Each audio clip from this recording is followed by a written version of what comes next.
If you're looking for like a more long-term thing, it's going to be harder on dating apps. You definitely want to screen them. And I like your strategy of just like, it has to be an amazing first date, because that shows you how the guy values you. Trust. When a woman looks at a guy's height, she most of the time will assume if he's around 6 feet that he's lying. So with the guys who are actually 6 feet, I say put 6'1". And if you're 6'1", put 6'2". Just put 1 inch more, because then they'll assume one lower. But then after 6'3", you don't need to lie about your height anymore. Wow. It's just about experiencing more life together. When your heart rate goes faster because what you're doing is exciting, it just gives you more memories. And then because of that, you're like, well, what do I think about this guy? Oh, I had so much fun. So it's like a little trial, right? It also pushes the bar very high. If the first date was so amazing, the expectation is that all the other dates will be as amazing. Someone is too proactive, too in your face, sharing so much love in the first week, offering you to be a girlfriend, marry them, looking for a place together. Run. You have a billionaire ex. Yes. All right, give me his number. I'll be his girlfriend. Sublime Podcast. Hey guys, so today's episode is special. Well, it's not just because it's about dating, but also it is because it's a season finale. So yeah, I get to the end of the season 2 of my podcasts, and season 3 is already in the works. I'll take a bit of a break before I release season 3 episodes, but because it's a season finale, I wanted to do something a bit different, and for dating I have a lot of footage, so it will be a 2-part episode. First one will be where a friend of mine who is a dating coach, his name is Hamza Hitch. The second part will be with another friend of mine and also dating coach, Erin Hale, and she wrote the book. In addition, we're going to have some Q&A in the end. This is what's special about today's episode, 2 parts. So for now, go watch Hamza Hitch episode starting right now. Hey guys, Sublime Studios podcast. And today, a very special episode. My favorite topic is the topic of dating. And today we have someone who can help you possibly get your ex back. Very special guest from Chicago, the windy town, the place which I still need to go and check it out. Hamza Hitch. Hamza Hitch, tell us a bit more about like who you are and how did you get into the relationship advice, and why do you specialize in long-term relationships and past relationships? Where you're coming from? We were born in Chicago. Like, tell us a bit more who the hell you are. Okay, so appreciate you for having me on the pod. Appreciate you all for showing up. Good energy today. Yeah. So my backstory is a little complicated. Perfect. That's why we're here. So with the coaching stuff, or right now I'm an ex-back coach. Like I help people get their exes back or upgrade, and then I help them maintain that like fulfilling relationship. But I originally started out with I was in pre-med in college, right? That's what I was studying. I was interested in helping people. I always loved psychology. I dropped out of pre-med because I didn't like it anymore. And then I went into IT in a corporate setting. Hated it. I finished an assignment that was supposed to be done in 2 weeks in 1 day. And then they started expecting me to do that every day. So I was like, I'm not working in corporate anymore. I'm going to make my own business. Moved to Chicago with my brother. Started a marketing agency. That was doing really well. And we were trying to make friends in Chicago, right? It's like, networking with people, going to different business meetups. You know, I think we met at a business meetup as well or something like that. And then a lot of guys, we'd go out to the bars afterwards, after the meetup and hang out there. And then they would see me talking to girls and I would get like good results. Like the girls are smiling. They want to have a conversation with me. I'm not freaking them out or scaring them away. But most guys who approach in bars, they try to like get a girl a drink and like try to buy her attention. It works for some girls and off-puts others, or they're just creepy and weird drunk guys hitting on girls in an uncalibrated way. So they asked me for advice. I was helping guys, giving them advice and whatnot. And then eventually too many guys started asking me for advice. And so then I told them I couldn't help any of them. But then some of the guys wanted the help pretty bad because they had a horrible dating life. They were anxious, insecure. So then they offered me money. And what I did was I set up a group of 6 guys that would come over to my apartment every Friday. And I would talk to them for about an hour or 2 and tell them how to act. And then I would take them to the bars and push them into girls. And make them talk to the girls. It's like exposure therapy for those guys because they're like afraid to talk to them, right? Awesome. Here's some coaching. Yeah. I don't want to go too far into this because we'll also introduce my wonderful co-hosts, and obviously it's a executive panel of advisory or checking if the advice works for the other side as well. All three of you are my friends, and all three of you is somebody who I worked with in the past and had podcasts. Or had you on my podcast. Real quick, could you go in order and introduce yourself? My name is Yulia Bazileva. I'm Eva Bloom on Instagram. And I have a very extensive dating life. Currently, I'm engaged. So my dating life has finished. But I have a lot of advice and perspective to share. So I'm very curious about Hamza's formula. My name is Ksenia Kozlova. My Instagram is Miss Matis. I'm a Miss Russia 2011 finalist, and currently I work as a psychotherapist for the last 4 years. I've been married myself. I had plenty of relationships, and Married 3 times. whatever it is, but but yes, I have a plenty experience in relationships, and I'm very excited to talk to you, all of you guys today. Hi, everyone. My name is Janae. My Instagram handle is _JanaeXO. And I model, act, and I just do a little bit of everything. And my dating experience, I'm not engaged nor have I been married. I'm currently single, but I am single and learning a lot about relationships and myself. She's your potential customer. Nice. Yeah, I think You might be too. You never know. I think being a human qualifies you Lifelong. to be on a relationship advice podcast. Great. I think I got all the right people in this room, so we are going to dive into this. Nice. You mentioned that you tried to have traditional career path. You started with going to medical school. You didn't like it.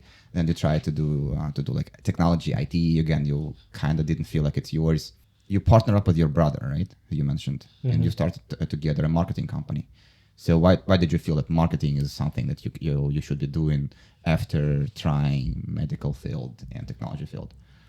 So while I was in college, I had a Facebook page empire where we were posting memes basically. Oh yeah. And we acquired a lot of likes on those pages. The whole network added up to like 51 million.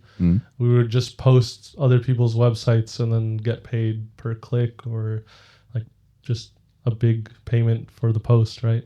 So that was social media marketing, and then we just wanted to level up to like real marketing from there. This was like 10 years ago. Yeah, longer than that. Yeah, that's some like true entrepreneurial spirit. So girls, do you like a guy who likes to take risks? Oh, yes. I think it's the most attractive quality of the man. One of the most attractive quality of a male. The male who can take a risk. So next to this male, you kind of feel safe and in peace and harmony, Yeah. Because you don't have to take a risk. You can be protected. Yeah. So here's first advice.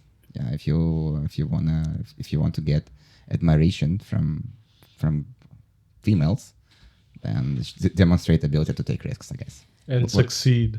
You have to succeed. Taking risks is really important, but in my view, it has to be educated risk taken so that it actually leads to an outcome. Otherwise, it's pointless. You don't want to have somebody reckless by your side that just invests in random things and doesn't have a head on their shoulders to understand whether it'll yield an outcome or not. I totally agree. I think educated risks are very important as well. But I also think that comes with having confidence as well. Yeah, like an instinct, risk is like a basement instinct of the male to approach the women. They already risking when the male's approaching the women, no? So I feel like risk, it's, if you think more long-term relationship, yes, of course, it have to be done with them. What would you say they're risking when they approach? I mean, every male, I think, is scared to be rejected by females, so it's already a risk. So I mean, the worst thing that could happen is a woman says no. A lot worse could happen. A lot of risk. Yeah, a lot worse could happen than just no. Like Yeah. Oh, what's the worst? I mean, Yeah, what's your experience? elaborate. Tell us. I mean, I don't have any experience with this, but I've heard in a few different, like on the West Coast on Vegas, actually, there was a guy who got arrested for approaching a girl and taking her phone when she agreed to give him the number. This is an interesting story. Oh, wow. And in the UK, a guy, I think he killed himself because he got so much hate from women for approaching. I know multiple guys who've gotten kicked out of Mexico for approaching women, especially when the cartel gets on their case. There's a lot worse that could happen than just no. Yeah, very good examples. And let me break them down. So the example with Mexican cartel is actually closer to how society was before, like maybe 500,000 years ago, like when we were in tribes. And if you are approaching a female in your tribe and that female rejects you, the tribe is small and everyone sees this and knows this really, really fast. So no other female wants to be with you after this. There should be something wrong with this guy if he got rejected. So basically, making this kind of mistake means that you probably won't have that many other chances. So you have to go to other tribes in this case. So a lot of risks. Other tribes can actually, the guys in the other tribe, the males can kick your butt or even kill you.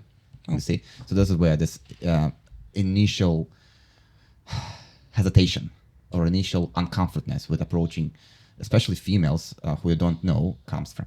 So example of Mexican cartel. Yes, exactly. I don't know.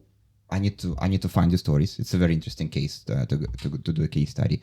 I don't know if you just go and politely talk to a woman, she would go nuts on you and call the police and tell something about this. There is nothing wrong with talking to people, right? But there is wrong with I don't know, maybe pushing the boundaries and going over what's acceptable and specifically what the woman wants you to do and allows you to do in the social environment. So in this case, it might end up with something like conviction or prison time and whatnot. So don't do that. Okay, clearly that's a red zone.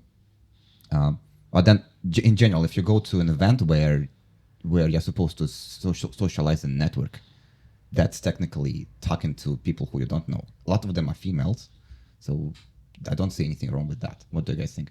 There's probably something behind that story where he was not appropriate. Maybe he called her words.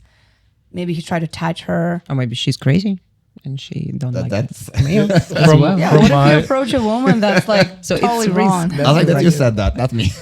No, but that's true. It's I have a question. Yes.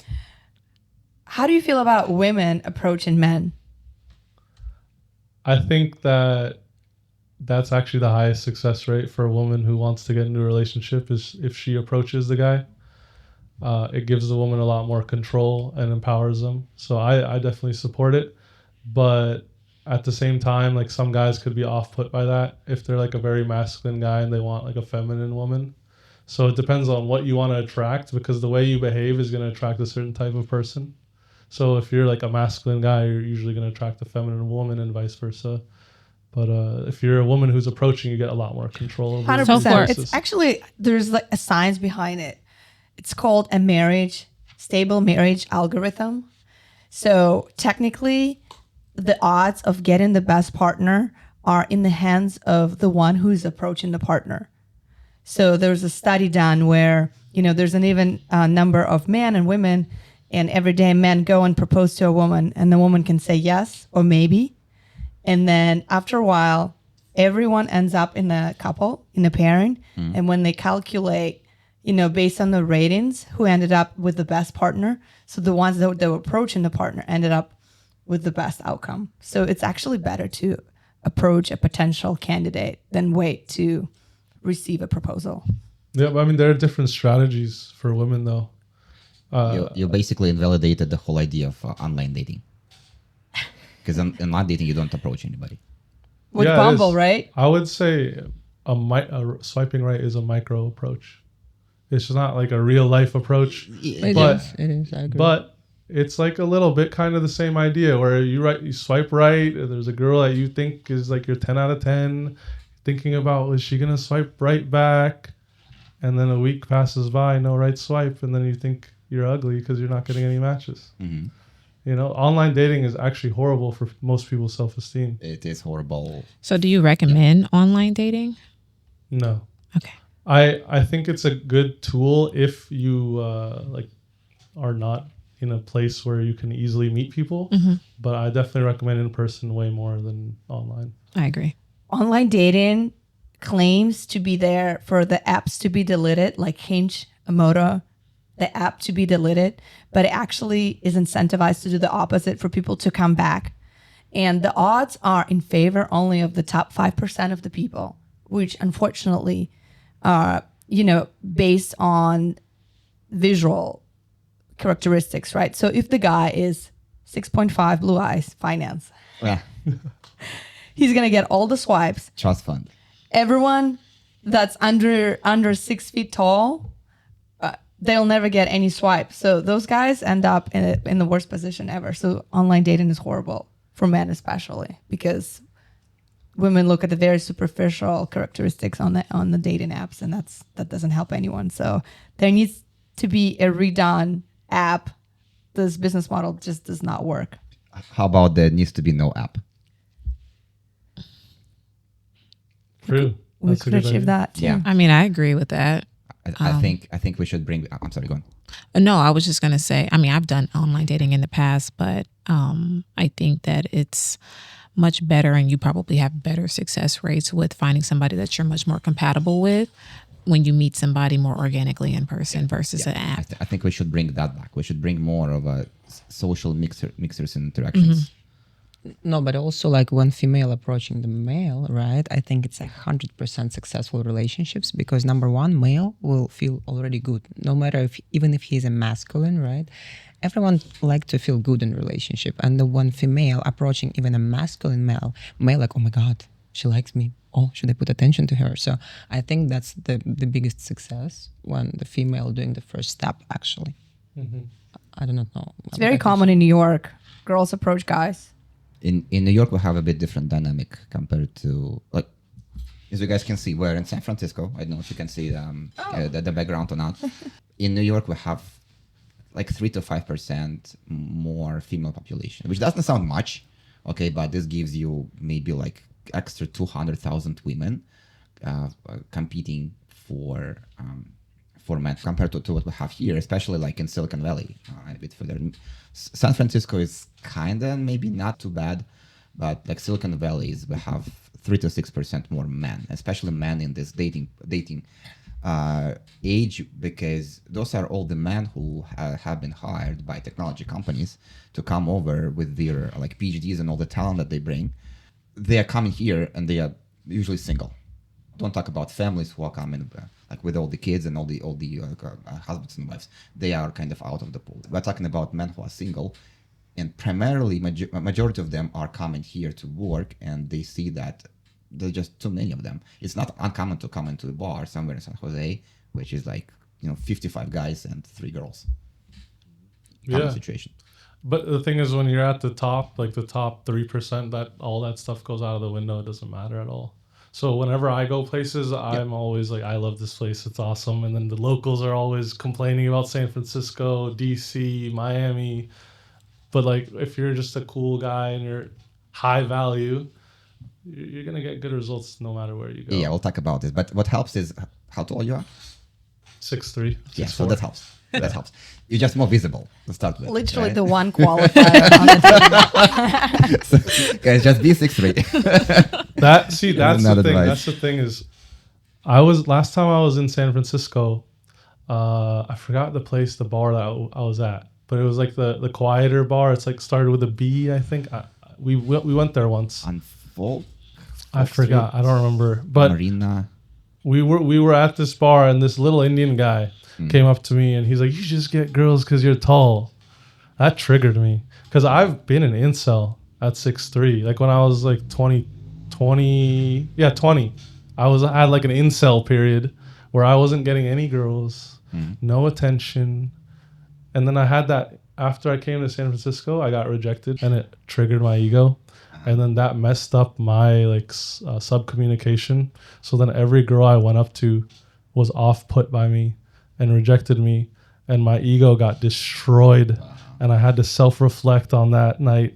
Sent me down a spiral. Okay, I walked up to her and she was like, "Ew." So you Walked just was away. I was like, trying "Oh my god."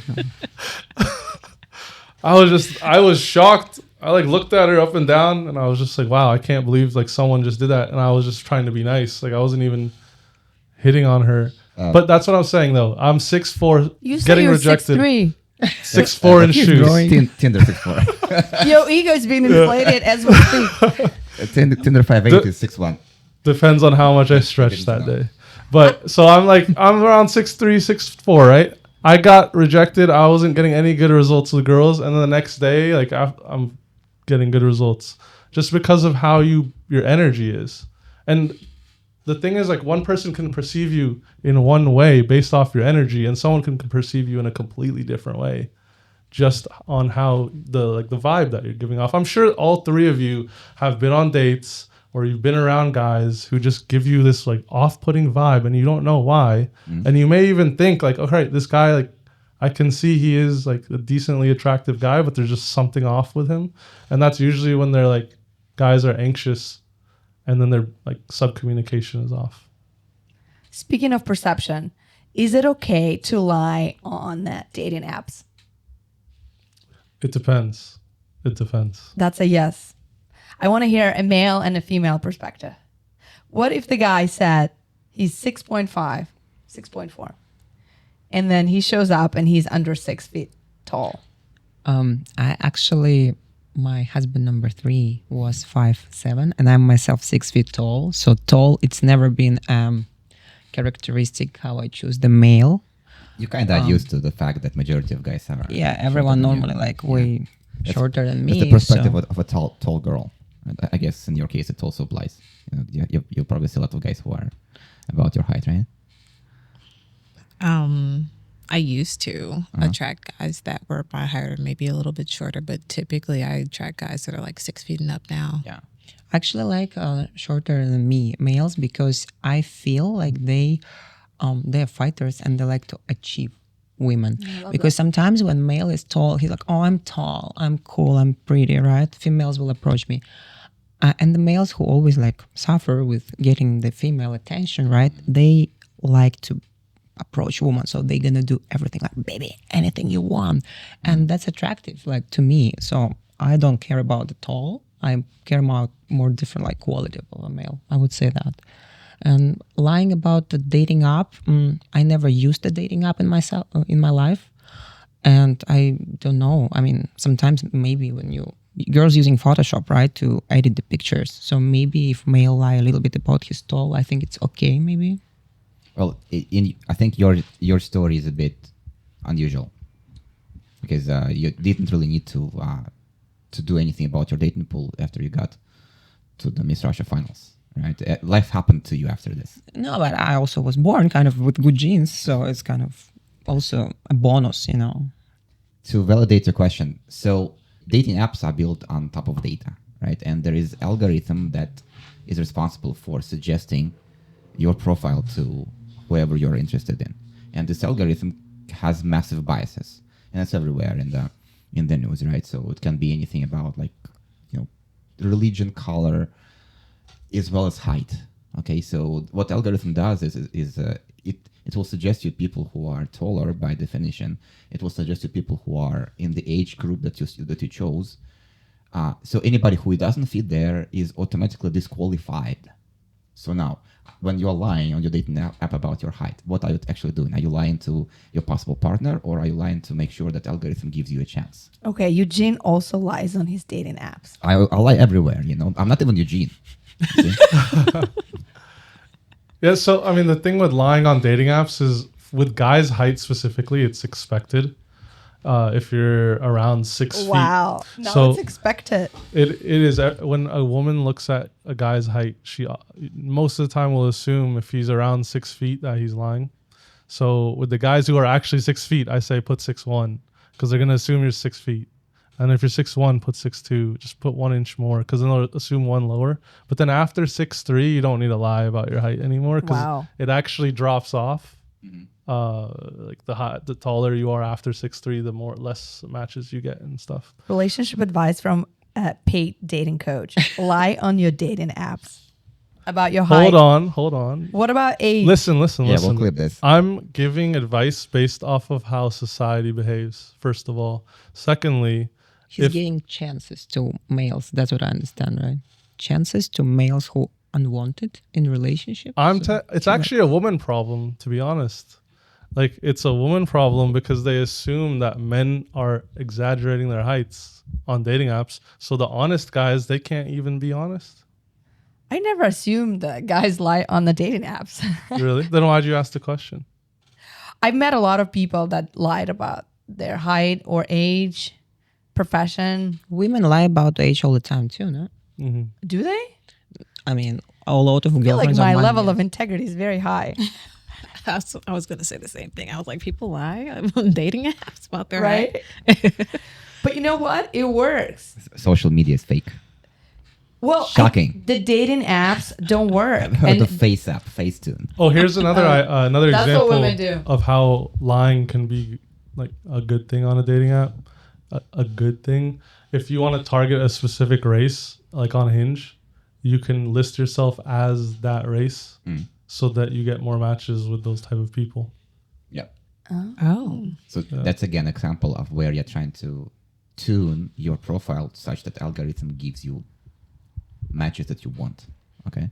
And then say when you meet in person, you can be just open. So let's say it could be damaging lie and innocent lie. That's kind of thing. Some innocent lie when you get chances to get a partner, right? And meet in real and prove that you're good human qualities and wherever. And there is a damaging lie, right? So I feel like if you had to lie on a dating app, you'd lie about your height rather than your age, because even my personal experience meeting somebody in person, I remember them specifically lying about their age by several years.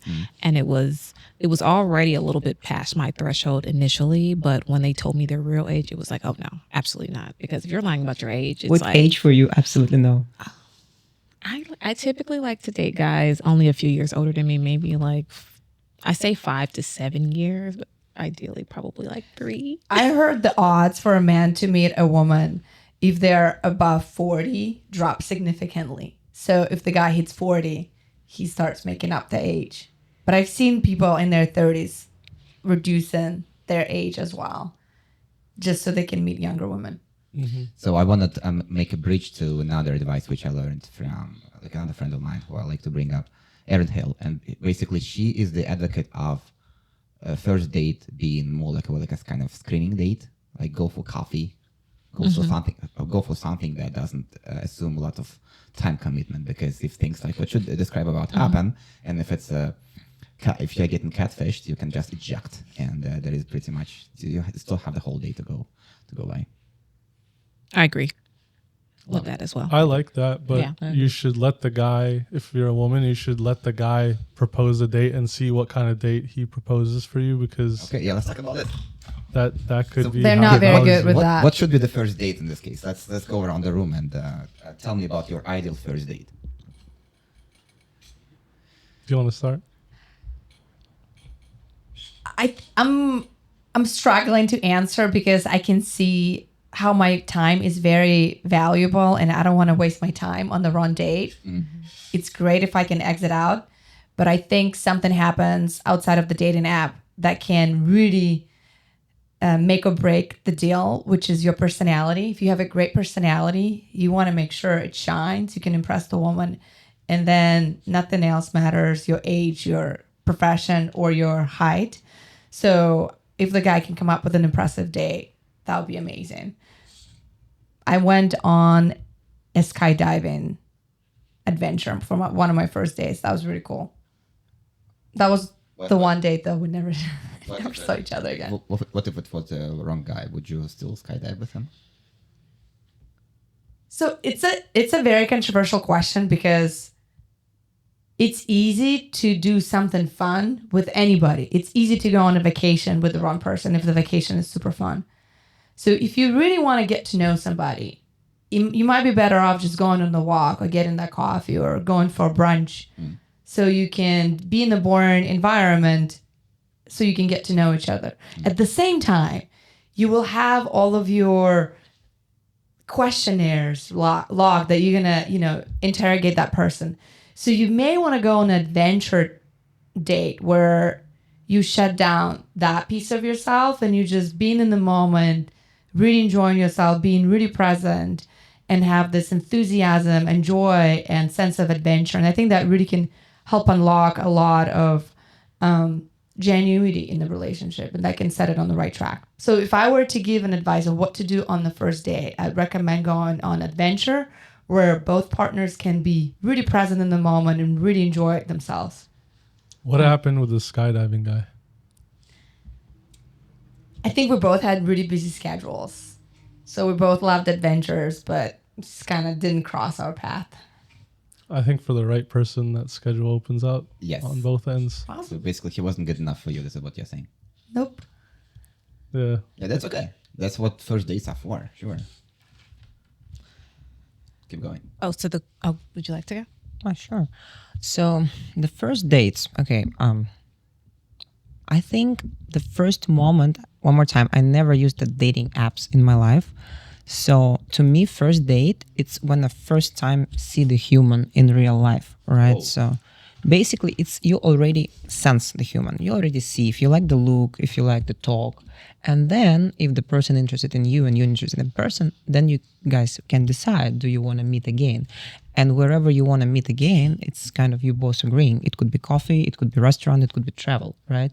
So, but I think the first date, people kind of put too much pressure on the, even like these words, first date. So you like overstressed already. So I think like when you meet human and you're like, oh, I like you, do you want to have a drink? It's already like a first date in the bar, let's say, right? So even if you're bumping someone in the bar.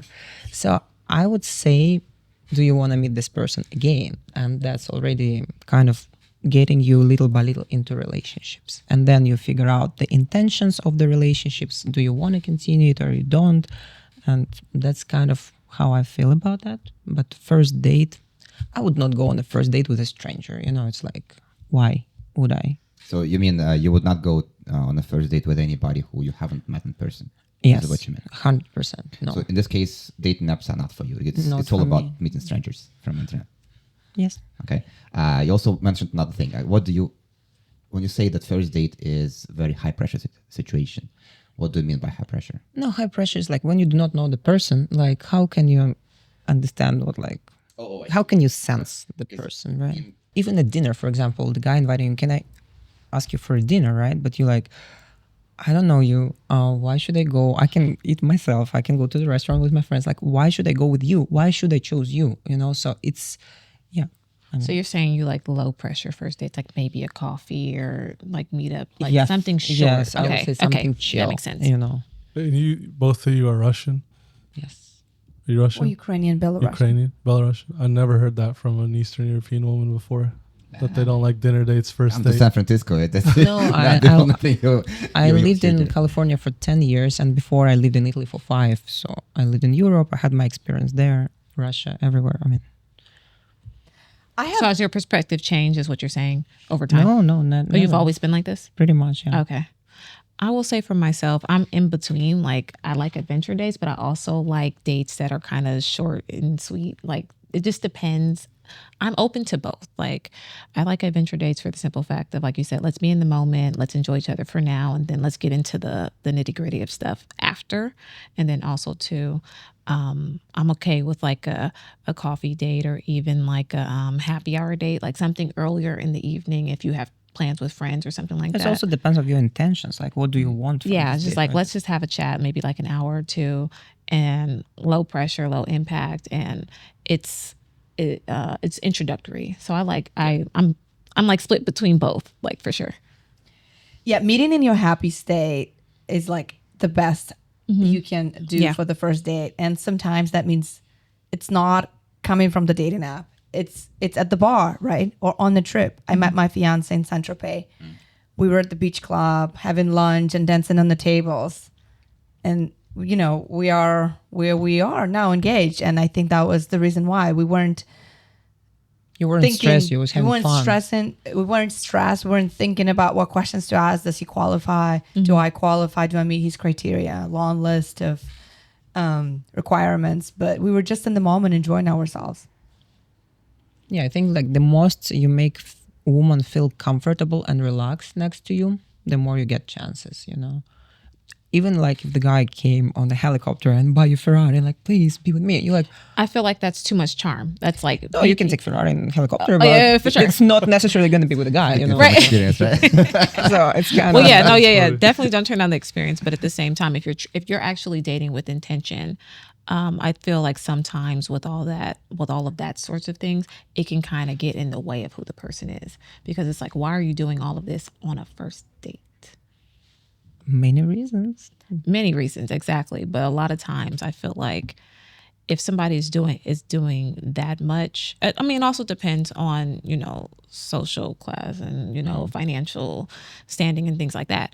But typically for like the average person, nobody's taking you on a helicopter ride on a first date unless they are. I know people that have done that. Don't date averages. Yeah. Maybe they like you that much, just that they want to do And that maybe for they you. do. That is true. Yeah. I'll never be turned off by that. I think the Oh, best, I would definitely go. Oh, I'm there not saying you I'm not go. saying that I wouldn't go. However, I would be it's a lot of factors. I There feel is like you have no- to include. You have to. There try is to, no like- chance that you're gonna continue as a romantic relationship. You might ended up as a business partners or friends, right? It's not necessarily that this helicopter date will take you to romantic relationships and love and marriage and kids, kind of. That's You true. know, that's a That's good true way too. of looking at it. Just Yeah. being curious about the other person and seeing what happens, where the chemistry takes you. Yeah. What's your Yeah, Hamza, what's your ideal date? Oh, it's my turn. Okay. Yeah. I don't really fit into any of the categories that you guys described. I don't use dating apps anymore. Okay. I do meet people in person in the context of me doing something that I love doing. have you had your first date on podcast? Well, not really. That's not how I do podcasts. I need to make sure that you are worth recording. Okay. I use social media, specifically Instagram, a lot. Don't use dating apps at all anymore, for the reasons that you described, and also for the reasons that people from dating apps will end up in my Instagram anyways. And then when I do things as I go, and there is some chemistry, so I think the experiencing each other in person and doing things together is something that gives me a lot of signal. I just try to make it more fluent and more natural without putting too much effort into thinking about, hey, what do I do next? Because I have my life arranged. So for me, the screening happens on the level of, can I invite this person into my life, and does this person enjoy me for what I do, instead of me trying to kind of get validations from them. That's what it. I don't believe in the first date being the coffee date.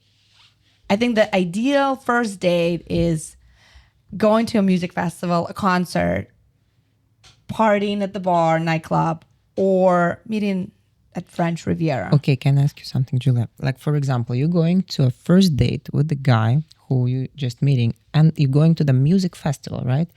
If you meet other guys who are more attracted on this during this experience, what would you do with the guy who you're on a date with, but you might not like him? How would you behave? Wouldn't you feel awkward? Like, would you leave the guy, or you know what I mean? I went to a music festival on the first date and ended up in a relationship for 4 years. It was our first date. We never Have you separated. met the guy before, or was it just? That was the first time we met, and we thought maybe we should meet at the coffee bar just to, we already had the tickets, but let's meet at the coffee bar just to see each other's face and see if there's initial chemistry. Yeah. We had the best time, and I think you can't really look around if so you you're are not on the allowed date to with look around. somebody. Okay, you should so be that was really a question. present and That was checked a in. question. Yeah, and you had a good experience, right? So you met a guy who you liked, and you went on a music festival, and you had a good time. But sometimes, what I'm saying, like sometimes the first dates, it's awkward, right? And Wait, so you said you don't believe in coffee dates? No. But you met this So, guy yeah, for how'd you meet- coffee how'd you meet before? him? You met him for coffee before the festival? Well, no, we actually were texting extensively, and we were thinking about how to meet, and it was during Outside Lands Okay. festival, and I was like, I always dreamt of going to Outside Lands. He's like, oh, let's go. So in the next 2 hours, he found the tickets, And we made a plan to meet in the, afternoon. But as we were making this plan, I was like, well, should we just meet in the coffee shop, not at the music festival, just so that we can see each other's faces first? Yeah. And he's like, yeah, let's do that. So we met at the coffee shop. We laughed at So how it was a adventurous coffee date. and Even if you risk-taking don't we believe are. in it. So did you There you meet go. him online, or how did you actually meet him? We met online. Okay. And then a coffee date and then a festival. Because No, I think it the was- first date music festival, like you're going with a stranger, you don't like That's if what you I'm talking like him. about. But that's Exactly. what we which did. which Your app day. was this? That was not even the app. It was Plenty of Fish. I think that was a This was website. before That was a Oh, long yeah. time That was a ago. long time ago? Yeah. I have a lot Okay, of dating Cupid time. experience. Hey, if you want to find guys that go like on those kind of first dates regularly, get on Raya. Raya. Yeah, Okay. it's like an invite only thing. I've heard of Raya. Yeah. Yeah. Nice. Yeah. You're right. If a guy manages his funnel and has to go on a lot of dates, you have to be more strategic about it. But I think there's something about, finding the best woman that you can find and putting your best foot forward to give it the best chance. And it works because it's very competitive and you want to stand out. If you go on after the right woman, that's your top 5%. I think it might be worth it. Hamza, what do you think? What do you think should be is the best? Give us a couple examples. Yeah. So it depends on your intentions. Yeah. And I don't separate things by like men and women. I separate it by masculine and feminine because I have like a lot of clients that are in alternative relationships and stuff. So if your intention is to hook up, to get the lowest like cost date possible, the lowest friction, and like something really simple and easy, like walking, like a walk. Invite them over to your house. That works really well if you're like both want to hook up. Get straight to the point, don't waste any time. But if you're looking for like a more long-term thing, it's going to be harder on dating apps, but you definitely want to screen them. And I like your strategy of just like it has to be an amazing first date because that shows you how the guy values you. I've seen guys who are broke, who are in credit card debt, go on like they spend on their like women that they like love and care about a lot because they want to show her that like she's valued. Here's the thing. You want to stand out. I have this dating rules where I would never go on a date unless it's Monday, Tuesday, Wednesday, and then the weekend is for my time with friends or trips. But if the guy offers me to go to a music festival on the weekend, this is something I can't deny. An offer you cannot deny. I think there's something about that. It's a good approach in life. That's what we do in the consulting space. Nice. We sell get into the offers you can't formula. deny. The dating we sell. formula. I mean, like as a business, right? My offer is get your ex back or upgrade. Someone who just got broken up with, that's an irresistible offer. So it's the same thing when it comes to business and dating.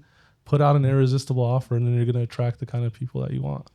100%. I think it's true for business and dating. Yeah.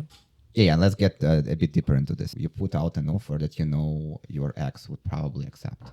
Like especially since you had some history together, you should know each other pretty well. So you should be able to have an idea of what this irresistible offer is about. Okay, so now you're meeting, and the whole vibe is like very friendly, right? You just let's just move on. Let's just stay friends together. You're a cool guy, but there is a reason why I dropped you, right? There is always a reason why it's X. So how do you overcome this part? No contact. So the whole reason why you got broken up with is because there's a value discrepancy between like your partner's perception now and in the past when they were first attracted to you. So to build that value back up, you have to take yourself out of the equation and let them wonder what you're up to, because attraction and dating and stuff, it's all about supply and demand. Like if there's a high supply of your attention, then it's not going to be valued as much. So then the demand goes down. Low supply, demand goes up over time, and it peaks depending on the attachment style around like 3 weeks or so of no contact, which is when your ex misses you the most. But it does depend on misses you the most. Oh, this is something new. yeah, but it does depend on the attachment styles too. So when you say no contact, does that mean like no social media contact, like unfollow or block, or that's just no texting? You want to talking leave the door open. You never want to block them or unfollow them, but Okay. you just don't hit them up or initiate anything. Okay. So let me pick holes in this. So what happens if during the no contact like time, she meets somebody who is way out of your league. Like, you know that no matter what you're going to do, somebody who has like 6'5" trust fund and whatever, right? Blue Why eyes. does she need to go back to you? Blue eyes. You're gonna need a lot of one-on-one coaching from me Bam. to build your value up. Do you think that something you can do in short term to yourself can overcome all those reasons why the relationship didn't work out in the first place? Yeah, I mean, it depends on the reason, right? If it was because you were abusive to your significant other, then I don't work with those type of people, and I don't think you could get them back because they're gonna see what else is out there and they're gonna be happy, and that they're not with you. Yes. Then there's some people who are just too persistent, too needy. You're just not gonna be able to change anything, because they're not willing to put themselves in discomfort to go through no contact and whatnot. But for most people, if you attracted them once, you can usually attract them again. I think the key here is to not break up, just kind of disappear for a few weeks, right? Well, the thing is, like with someone who's an avoidant, you want to disappear completely. Like a dismissive avoidant, you want to disappear completely. No posting on social media. None of your friends should be talking about you to them, because what can happen is, like, sometimes they may think that you're better off without them and that you've moved on. So you don't want to trigger them in any way. But with someone who is a fearful avoidant or anxious, you want to post things that are going to create fear of loss, fear of missing out, and all that stuff, because then eventually the person will start chasing you. Oh, that's interesting. And if you're secure, good luck. Like, if your ex is secure, good luck trying to get them back, because they made a decision and they're sticking with it most likely. Yeah, in my experience is that if people break up, then at least one of them is determined to not go back to this, and that's why it's very difficult to. I have good follow-ups. I would say I would call them after my relationships where we're staying friends, but I can't imagine what do I need to do, and I don't really want to do anything about getting them back, because there's a reason why people move on, and there's nothing wrong with this. The best you can do if somebody has done you wrong or offended you is to focus on yourself. Focus on building yourself up, building the best version of yourself, living your best life. Yep. And that's the best way to get even or get back at them. But you're looking at it from the perspective of the other person doing something wrong, right? Mm-hmm. Like, you're not thinking about it from the other perspective of, like, maybe the person that's paying for the coaching did something wrong, made a mistake that they regret and got broken up with, and now they want to show their partner that they've changed and learned the lesson. A relationship, it's always like both sides have to work on it. Otherwise, and you have to see, why do you need this relationship? What do you want to approach in this relationship? And only that's how you can keep those relationships working. Otherwise, like, you might have one values in life, your partner have another values. And if you have different values, different, let's say, even backgrounds, right? You cannot keep up and work with this relationship, which already kind of like base is not even built.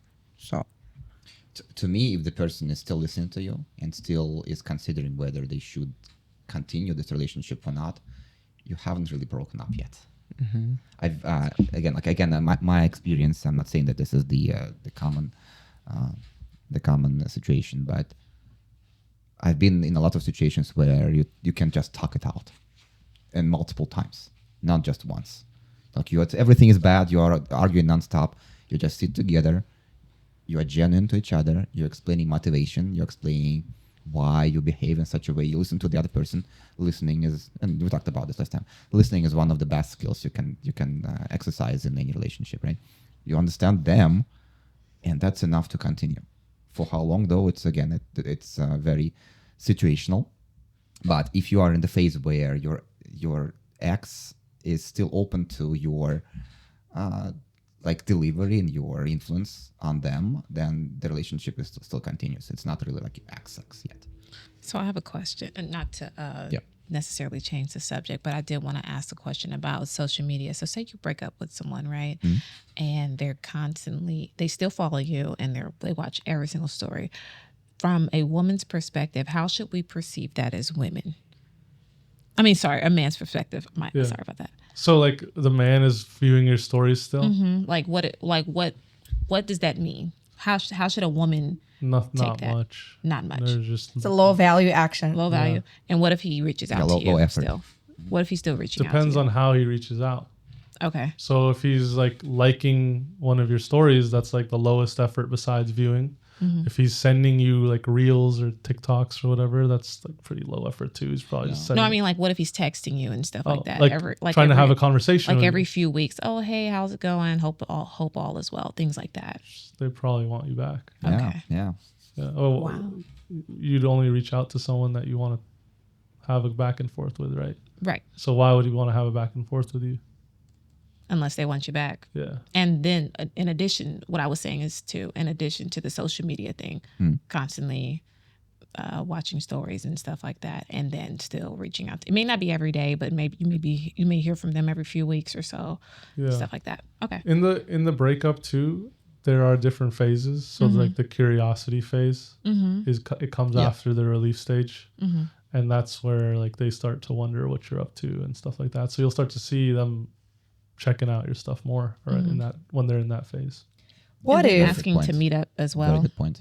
I mean, if they're asking to meet up, Like, oh, I like, think They the most want important you thing is at like, that what do point. you Let's want? hang out. Do you want this person? What do you want for yourself? No, I That's the don't. most I don't. And so I that's and it. Why you? Oh, but why then? You curious why he Yeah, in this cheating case, you? why do you care about them? You scared that he's a I stalker? mean, I- the I validation is genuinely nice. yourself I'm in just this going to be case. honest. The validation is nice. I Oh, love yeah. the honesty. I love the Yeah. validation. This is good. This is good. Yeah, that's what. Yeah. I think there are two parts here. Like maybe a person reaches out to you because they want you back, but it could be they're fueling their ego and they just want that spot that's empty right now to be available. So they're just checking in.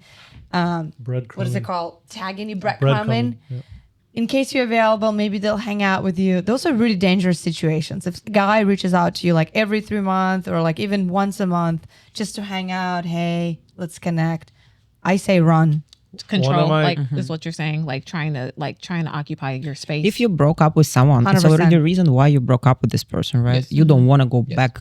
Sorry but I know it's like a great business and whatever, but you, like me personally, if I broke up with someone, that's it. It's forever. I will not go back to the same puddle which I stepped. You know, if I don't want my feet wet, I'm not gonna walk. Unless they really step it up. Every woman says that until they meet the one exception.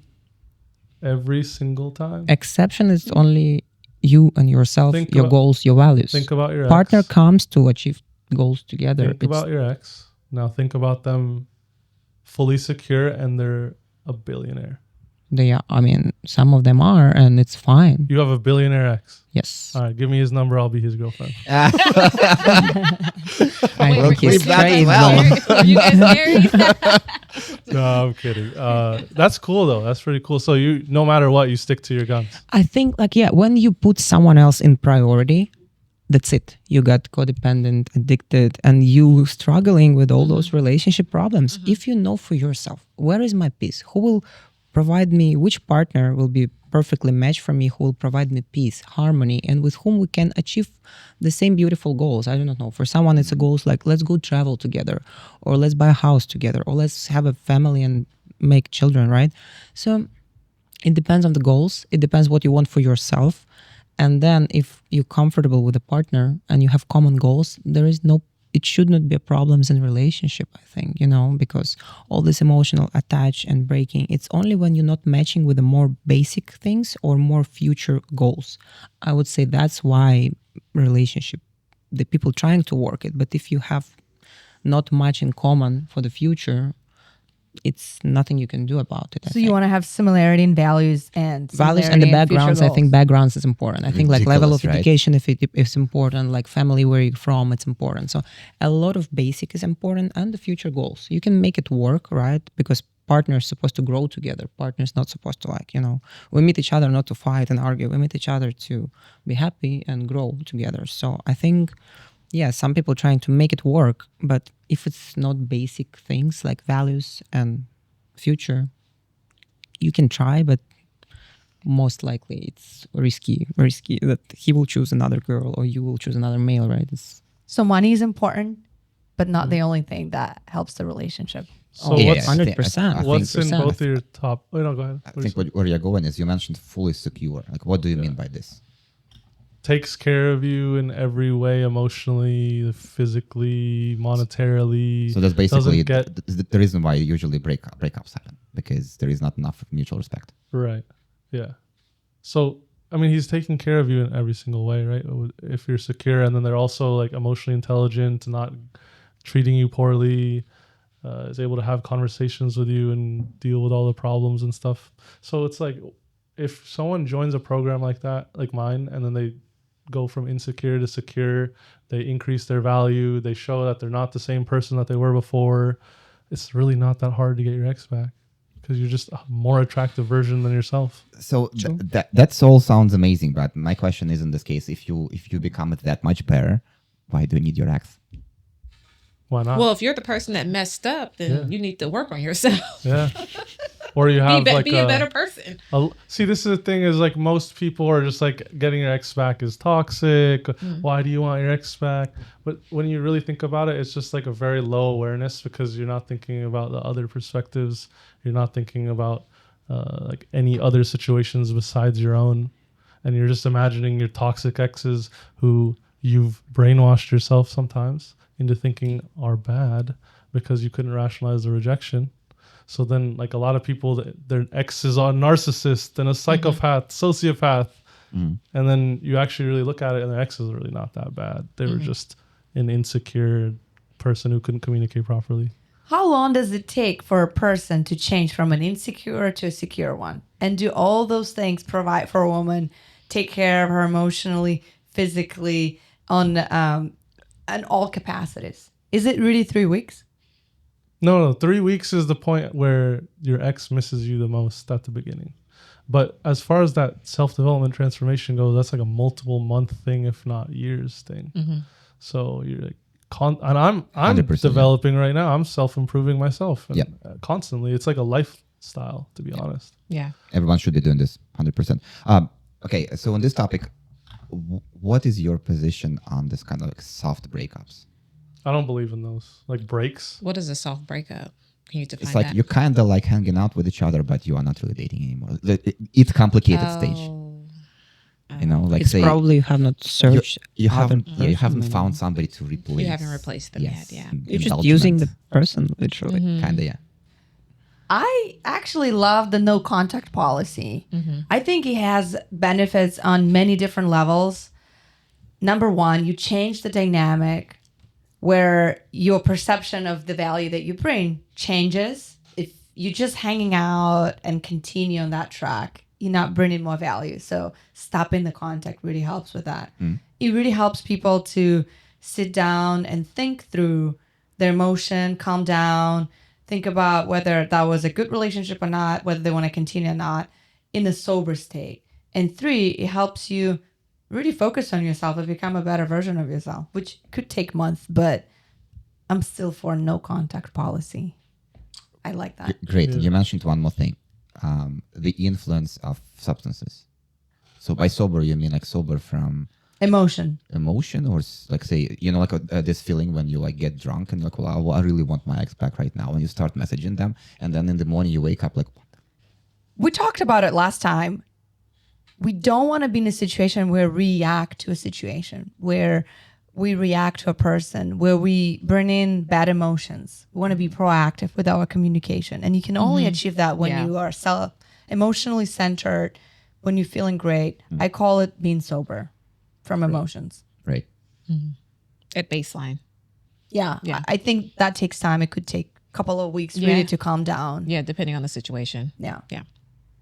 We kind of touched on this earlier. I'm just completely changing the topic because I'm curious. How do you all feel about dating in America versus different countries? Day and night. It's different. It's very different. I haven't dated outside of America. So can you ladies There's please share? a really big difference. In America, there are like 100 shades of dating. There are 100 shades of relationship status.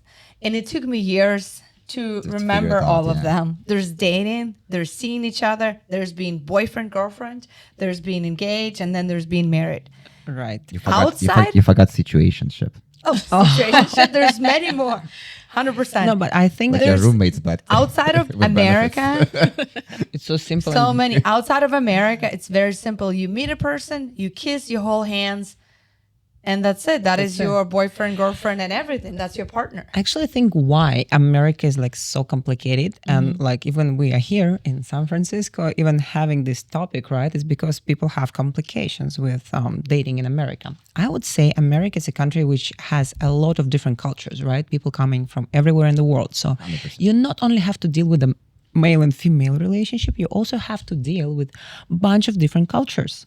So, and when it could be a conflict of the cultures, also sometimes it takes time to understand the person from different country, different background, different like cultural experience and everything, right? So it's not only like female and male, which is kind of also could be complicated, right? To find communication or partnership, but also you talking with different people from all over the world and trying to build relationships. You know, I would say it's cultural thing too.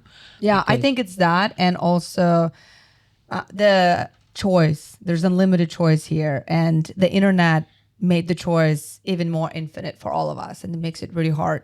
Like, for example, my husband here, he was Cuban, like he was Latin.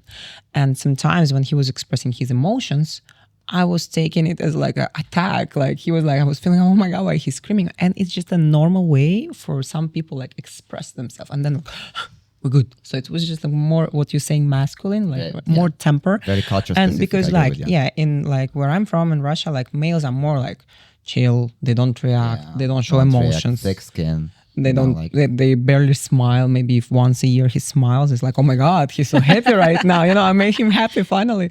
So yeah, and maybe it's also like those cultural things which might affect dating things in US. That's might be why it's so hard here, and that's why we're still talking about it. I'm here, actually glad that you brought that up because I wanted to touch on interracial dating as far as like how that is, as far as like your experience with coaching and stuff like that. I know you also say you did a little bit of couples coaching as well. Yeah. I mean, I don't really think interracial dating is that big of a difference. It's just it is more cultural. So like if you're African American or like white American or brown American, whatever, like you're probably going to be very similar if you all grew up in the same area. But if you're like a white guy in Vermont versus a white guy in Miami, it's also going to very be different. pretty different. I agree with that. But Janae, are you asking because you have specific examples you're trying to kind of break down and understand, or are you more like on the theory side?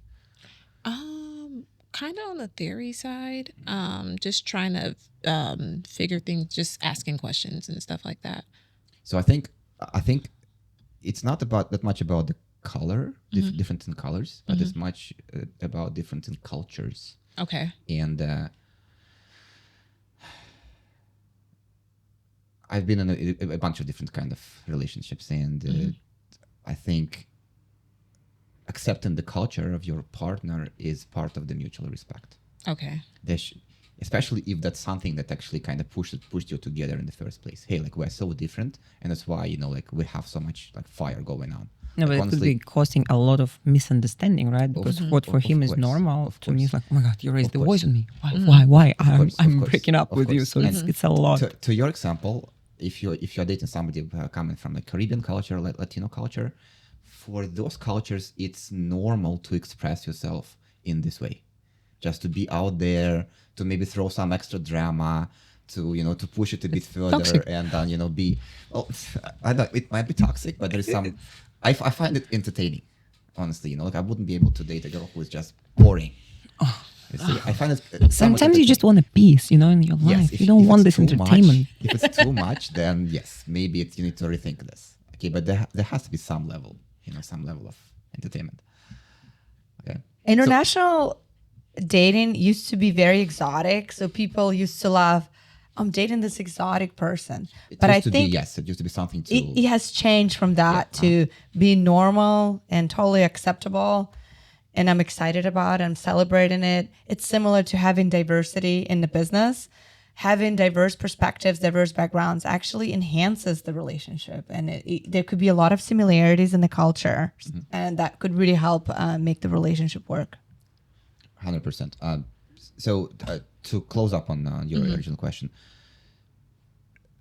to me, like, color is just a physical attribute, right? And when you are dating, a lot of communication happens outside of observing each other. You see, so let's say when you're texting, when you are doing things separate from each other, you're kind of dating this image in your head, and you don't usually attribute the color to this image. It's more about who you are as a person. Are you guys having fun together? You see, so like, to me, I like, honestly, with the girls of my mindset, I would be bored. But I like to, maybe I'm just, spoiled, but I like to explore. What's your type? It changes.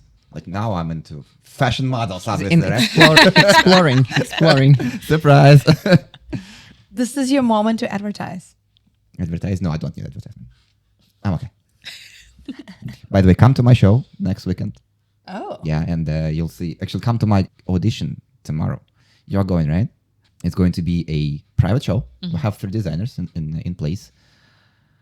And we have budget for models. Tomorrow's audition. There will be another one happening at some point between now and next Saturday.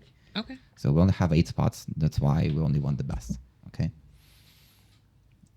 That said, it's a business relationship. Don't look at me like, no. I don't have any influence. Don't make any calls. My panel of designers will be making the judgment of who they want, because they know their clothing. They know who they look for. They look for a lot of things which I don't even know about, and so on. So don't look at me like I have any say there. Just saying. That's awesome. Yeah. So that's the way for me to build a circle of people who I want to be around with in my life. To host events and to bring people together. Yeah. So that's a very good way. I'm truly delighted by situations where I can find somebody in the crowd, connect them to somebody else in the very same crowd, and see them doing things together. Like, remember Deliana? I don't know what happened to Deliana, for example, if you guys got together for a podcast or not. But I like to just, get people together, introduce them to each other, and just see something going. It gives purpose to what I do. Yeah, Deliana is awesome. We're doing the data science podcast at some point. Amazing. Yeah, and they haven't seen each other, even though they were part of the same private equity club, interestingly. Cool. Anyways, not about me. I'm a host. Stop asking me questions. I mean, we could talk about race a little bit, because go on. race on dating apps is so interesting. And we could bring it back to lying too. Some guys, I recommend lying about your name. Put a different name up that is more easily pronounceable. Up with all the line on dating apps. Because the thing is, when you have a pronounceable name, Internet is fake. Oh my God. they'll actually be more attracted to you because it's more recognizable, and they can see themselves introducing you to their significant like people that they care about, like their family, friends, that kind of stuff. So I've tested out the same exact profile with the name Hamza and the name Jack. And Jack got a lot more results. More than 100%. No way. Yeah. Do you use any kind of like face app, Facetune to make you look a bit better? No, just regular pictures. But if a guy is like a little ugly, maybe you could edit the pictures a little bit. Women edit it too. Like, I recommend for them, like, put some filters on if you want or whatever. And then you meet each other and like, oh my gosh, who are you? Just don't make it look like you're not who you actually are. Like, make the photo look nice. You could edit a little, but nothing crazy. Fix the lighting, take off some like. Okay, what about finances? Do you recommend to males lie about their financial situation? No. Don't do that. No. The only lying I encourage is like what Eugene and I were talking about, to play the algorithm. Yes. Because men are at a severe disadvantage. You got to do everything to get a little tiny increase in results. On dating apps specifically. Hold on. Before we get into this, to address your question, if the guy leads with money, then he's going to attract the women who are, okay, I think I love your idea. Let's switch away from men and women to feminine and masculine energy, because there are different combinations of this. Mm-hmm. If the masculine energy is leading the relationship with money, then the feminine energy will be selecting for resources on the financial side. You see? Not necessarily. Well, you've been dating the billionaires, right? Yes. And you were happy, right? No. That's why I'm not Okay. with them currently right now. Okay. You know, So- otherwise I would keep continuing this relationship. What I mean, if you don't mind me asking, what made it unhappy? If you care to share. Oh, because I mean, it's also because male with this position, he has so much more Options. options. Number one, and you don't want to be option. You want to have a partner, and he Right. already achieved it here, and you are still here. So that's why equality, like you have to have an equal partner, like intellectually, emotionally, and financially. I think as well. 'Cause So you're saying pretty much dating a rich man a super rich man. And would you say that he had high character? Would you consider him a high value man? Because I know that can be interchangeable. High earning man and high he value definitely man. has amazing skills, like in business and approaching things and getting but in a relationship, I think he's not having that much value, at least to me. Low character. Because he is not caring about you. Yeah. He's not really like putting. So I think that's what Hamza called by being secure. So if he's not secure with you in a relationship, then his value to you is lower, even though he might be high status. For example, like I know I don't want to make it political, but I like to bring Trump as an example. He is clearly a high status man, because who can be higher status than the president of the United States, right? At the same time, if you talk to his wives, are they happy in this relationship or not? What do you think? I would think not, Why? because his personality. Right. So this is about being secure. Hamza, is it relevant? What I'm talking about? Yeah, definitely. Yeah. Yeah, I agree. Yeah. So it's not just to have resources. I like to bundle this together. It's not just money, but connections, maybe being popular if you are into this kind of guys and so on. So basically being a person where somebody else wants something from them. That's the definition. I of actually status. think the female who in connection with the president, right, Donald Trump, they are happy. I think because otherwise they would not be in this relationship. I don't understand why people continue relationships if they are not and happy. I have an answer for you. I need to double check. I need to go through the Wikipedia page, right? But at least his past two wives, they are from somewhere else, either like Slovenia or basically some Eastern European country. The first man that they knew who brought them in through marriage, so this is called like passport bros, right? We still have this culture of passport bros here. Trump is a passport bro, right? What's a passport, bro? So I actually coached a coach who teaches people how to be passport bros. But basically a passport bro is a guy who travels outside of their country to a lower socioeconomic country to attract women because the value discrepancy is higher. So they get more interest. Oh yeah, having male Yeah. brides. No, it's not. It's not necessarily a mail order bride because that's different. You get like on a website and Yeah. it's like the guy is making 100K over here. That's not that much. You go to Colombia and now you're the king of You Colombia. feel more appreciated. out Yeah. there. And the women there, because of the value discrepancy is higher, they treat the women, the men better, and they act more feminine. In reality, a lot of time it's just like confirming biases for the guys. But the guys who are passport bros who have good game and good social skills, they get really good results with women, and it's genuine attraction. But it's location maxing. Like you have a goal, and then you go to the location. Like when I go to Poland, I walk down this street and I have like people taking pictures of me, and like I have girls coming up to me, walking by. Like, Because "Hey, you're Poland." exotic out there. now. Yeah, exactly. Yeah. But if you bring me here, it's just like I'm just another brown guy. Now, when you don't know anybody else, and this is the first man in your life who brought you to give you a new world, give you a new country, you kind of have tendency to stay with them, even though they might be assholes. Eventually, you probably will leave, but sometimes it's just too comforting and too relaxing. So there is some momentum. Okay. I don't agree with What women check out first before they break up. So they can be in a relationship fully checked out. They can be like, hey, like in the talking phase with somebody, some other dudes, just thinking about or going to the gym suddenly out of the blue, right? So this is called like checked out stage for women. And then eventually it ends up with breaking up. Okay, so what's your experience now? I was not saying that I was not secure with this partner or he was not secure with me. It's not that. I'm just saying it was very much of inequality. And to me, it was a very like big way to grow when he's already there, for example. And yes, I think like for the happy relationship, you have to be at least equal in values, in financial level, in intellectual level, and an emotional intelligent level. Otherwise, really like other that. partner Why will would you- always have to like, it's always gonna Prove be- themselves. Why would Prove you- themselves. Did you feel like you had to prove yourself? No, but I have not felt the same freedom as he would have, you know, like financial, because he can like take a plane and fly, like, I do not know, any other country or wherever. And he can say, oh, I'm going for business. But then you have these trust issues and you kind of also want to jump in the plane and fly. But then like, I don't have a plane, you know, so it's the relationship. It like, I think the more equal you are, the more longer it's going to work. Otherwise, I think you are it's- conflating a bunch of different factors, and that's okay, because the relationship is a difficult question, and that's the whole reason why people talk about it so much. But why would you date someone who is on your level? Why don't you want to date higher?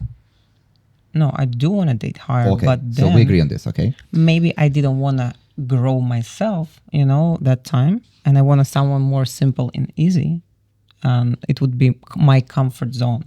Maybe I didn't choose my way to grow and approaching because I didn't want to spend my life of doing something I didn't want to do. I want to just be more chill and relaxed. And that's why those relationships wouldn't ever work, you know, for me. That's interesting because like a Interesting, lot of guys, they date younger women for that exact reason, but then they get a lot of hate for that. It's interesting. But I've dated a They woman. usually get hate from people who just can't get into the same arrangement. Yeah, I think. yeah. So to I me, think there's a it's question of hypocrisy. value exchange. Both partners have to bring a lot of value into the relationship. And if it's a big age gap relationship, then the value is very clear, right? One is financial But then it's, like, contribution more and the other business. one is a beauty contribution. Yes. And I think if you were in this world to put money and beauty on two sides of the scale, they're going to be equal to each other. And that's where that relationship But then could be that's balanced. it's a business relationship. It's less romantic and feeling relationship. It's more like a business relationship. It's a value exchange, right? His money and my youth or my beauty. You know, it's sad. In the end of the day, it's sad. You know, I do not know if how long you can feel happy with your soul with that, but it's kind of. I think you can make any relationship romantic. Yes, good point. I think if you feel empty, dating a partner, it doesn't matter. It doesn't matter how much money they have. If you feel empty, if they don't give you Yeah. Yeah, what you this actually emotional, requesting, yes. then If you don't feel you emotionally, then I mean it doesn't matter. They can be, you know, whatever billionaire they are. Right? Well, romance has 5 languages, 5 love languages, right? They say touch, gifts, quality time, words of affirmation, acts of service. If both partners do those, or one, but then you have so much gifts, and then you're just having relationship with the gifts. You know, It depends on what you value. it doesn't have to be only gifts. It depends on what they value. I mean, Yeah, so that's what I I'm just saying gave is like example of the- you have your ideal relationship that you're thinking about from your perspective. This is what I was saying before. You guys are going to think from your own perspectives instead of each other's because she has what her perspective. I think you're a little more open-minded on this because she sees your perspective a little bit, but you don't see hers, right? But she has different values. So she's looking for something different. Exactly. So that's why I'm saying, like, to relationship, like male and female, values are important to. Very important. Yes. But your value does not need to match in a relationship. Yes. That's what I would say is your values need to be aligned, but your actual like perceived value as Like what you in bring the- to the table. Is that what you mean? in the sexual market value. Yeah. It's I think it's not going to it's be what you equal. bring to the table to your partner. Right. We live in the time where social validation drives a lot of decision making. You do things for the gram, right? You say you date a guy for the gram, for example, right? Not because you're really happy with them. So it kind of gives you status, and it becomes this, you know, never-ending race to who is the coolest girl on the block, right? Who is the highest status. This also with guys and everybody else. It's a race for status there, and I think people don't pay enough attention, and this is in your corner, to figuring out what makes them happy. They don't put in enough effort in actually figuring out, hey, do I have to do all that? Do I need to have all this, fluff going on, or am I really happy with this person because of something else? Are those people still having relationships? Let's say if they choosing the male to make they doing relationship with society because they showing social circle. Yes. This is my male. So basically, they don't making doing relationship with the male. They making relationship with the world and society, which is also kind of relationships, right? So it's basically exactly the goals, values, and preferences. So it's have sense. So, what advice do you have for the social media etiquette while in the relationship? I think you shouldn't do anything that would make your partner feel uncomfortable. Like, why would you risk making your partner feel insecure or feel bad or negative about something that can be avoided? Because the only reason why you're posting online is for validation, period. There's no other reason. You're posting for other people to see it. So who do you care more, your partner, like other people to see it, or do you care more about your partner's feelings? And then as you build up that trust and you communicate with them and help them feel more secure, then you can explain your perspective to them and have that back and forth. And, if you really care that much about, maybe you want to be an influencer of some kind, right? And then your partner doesn't like that and that makes them insecure. That's one thing. But then if you're like posting naked pictures, like, because on Instagram you can post your nipples now. So if you're posting like naked pictures and your partner is like a traditional person, and then there are a bunch of other people that are commenting on that and DMing you because of those things, right? Yeah. Then that, I would say, that wouldn't be a good look for your relationship. I think those aspects should be discussed in the very beginning. There was some point in time when Instagram was doing it's still doing a lot of lifting for me, and my relationships were happening because of my Instagram. And what usually happens though is that when we get into a relationship, that very same girl who liked me for what I was doing and putting out there was thinking that she's going to change me, that she's going to make me stop doing that. She's going to make me stop hanging out with all the other women and so on. And to me, this is the point of conflict. So like, why did you commit to dating me if you don't like it from in the beginning? I think initially it probably was a point of attraction, and then now they've become insecure. Yes, but why? My question is, why attraction overpowers everything else? Kevin Hart had this, his style, right? So like, the difference is that because you've been f***ing and now you don't. Those issues were always there. Like attachment after that. Yes, those issues were always there. But the initial desire, initial attraction was so intense that you just were not considering all those issues, even though they were so obvious. And then when the desire kind of pulls back, which is unfortunately in my experience a natural thing, those issues have become more and more obvious, and you start to think, hey, maybe I'm not comfortable with this guy posting this stuff. One thing too is like, people can trick you at the beginning of the relationship and make you feel like they don't mind, they're not insecure about something, right? So that you're right 100% about that problem was always there from the beginning. You cannot build anything long-term on lies. If you don't plan to not become an influencer, if you don't plan on stopping posting on your Instagram, right, or whatever you're into, don't give your partner a reason to believe otherwise. See, there's an interesting, have you all heard of the 90-10 rule? No. Have you? Eugene? 80-20. The 80-20? 90-10. So 90-10 is you could have a partner who checks out like 90% of your needs, like the boxes, right? Yeah. And then you see someone walking on the sidewalk and they have the 10% that your partner's missing. So then like people will actually leave their almost perfect partner, almost perfectly compatible for this person who is just like barely compatible. And then they end up losing both.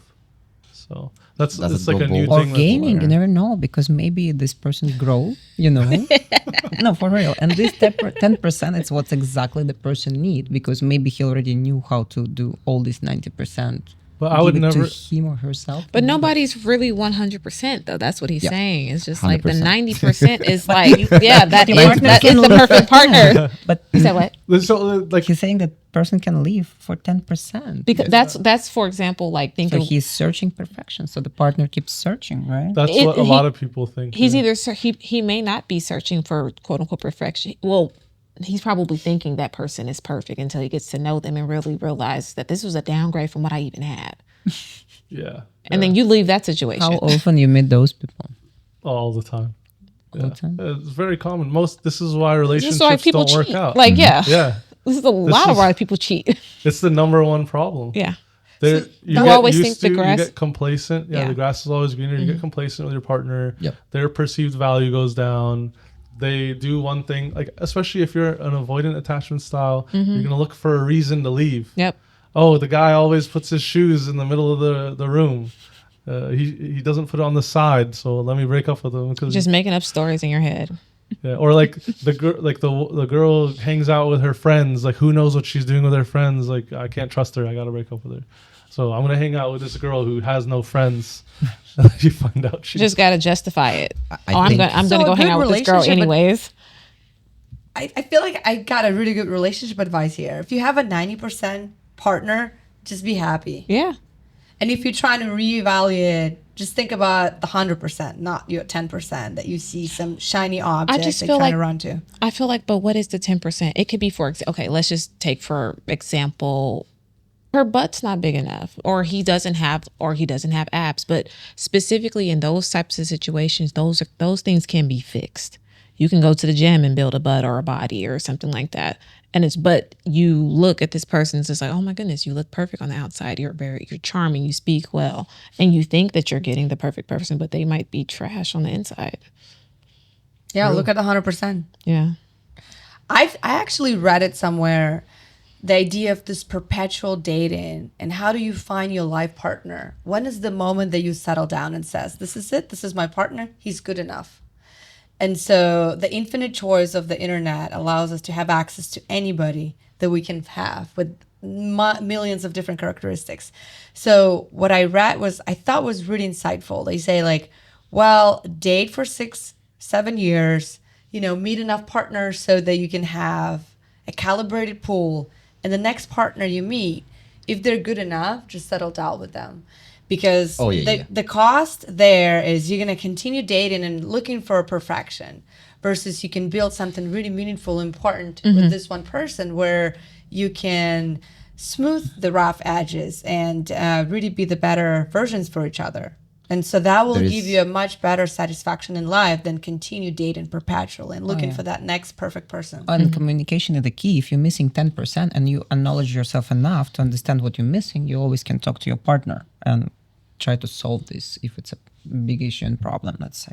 So that principle you just described is actually used a lot in hiring, in technology companies, but pretty much in any large company. So how do you know that, say, after you interview, for example, 100 candidates, you're going to get the best one? Okay, especially when everybody else is interviewing at the same time, so some of them might not be available anymore, right?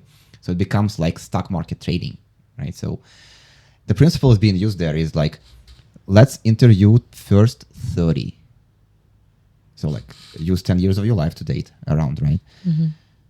And the next one after those first 30, who's going to be as good as the best one, we are going to hire them.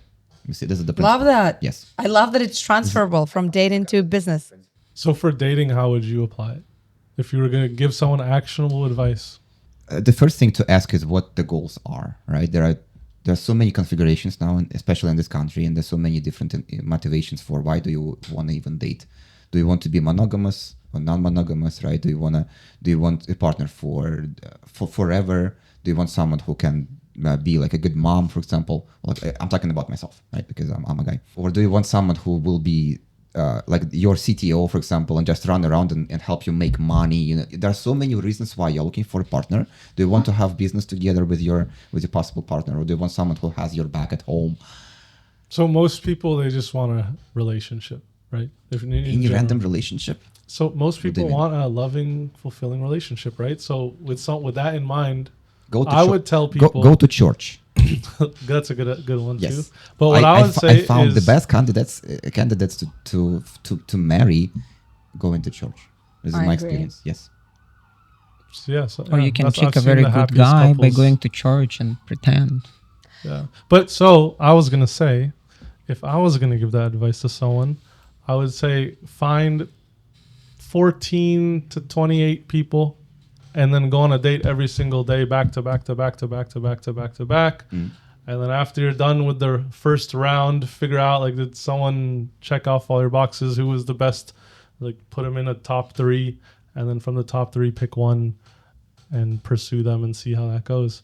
Because that really shows you what else is out there, how people are going to treat you, like the type of people you're going to be attracting, and overall you get to learn the different personalities and pick what you like the best. But if you do that over too long of a period of time, the first person you were on a date with is going to be in a relationship by the time you're done with the last one. So you have to do it like very quickly. Where would you recommend for women to go to meet good quality men? The gym. The gym. Yeah. Why? Or like networking events that are based around your interests. Love Okay, that. can you elaborate? Yeah. So Why? the gym, it's a place of self-development. Everyone there is trying to improve. So you're screening for their mindset already of like being solution oriented and trying to get better. You're not going to find too many complainers or people that can't stick with the like training regimen who go to the gym consistently. Got it. So, and then as far as interests go, like if you're at a dance class or something, or you're at like a business networking event, if you're into business, that's also screening for the type of people who are on your wavelength, have similar values. You can actually have conversations with them and stuff, and then you can get in a more fulfilling relationship with that type of person who like understands that aspect of your life. Nice. I like But that. I think it works only if the girl herself like to go to gym as well. So you can at least have something in common, no? If you hate gym and all this healthy food and you like to get drunk and dance, why you would search the guy in the gym with all those qualities, you know? Yeah, So go to the that's- bar. Go to the bar. So I think you have to be common with your partner. I think it's very important, you know? When you're searching good quality, like also it's like also about your goal, like why you're searching, what you're searching, and all that things, you know. So Yeah. if I hate gym, I would never go search. I know it's a bunch of amazing guys out there, but can I handle them? No, because I don't like to be that disciplined all the time and cook healthy food in the boxes every day. No.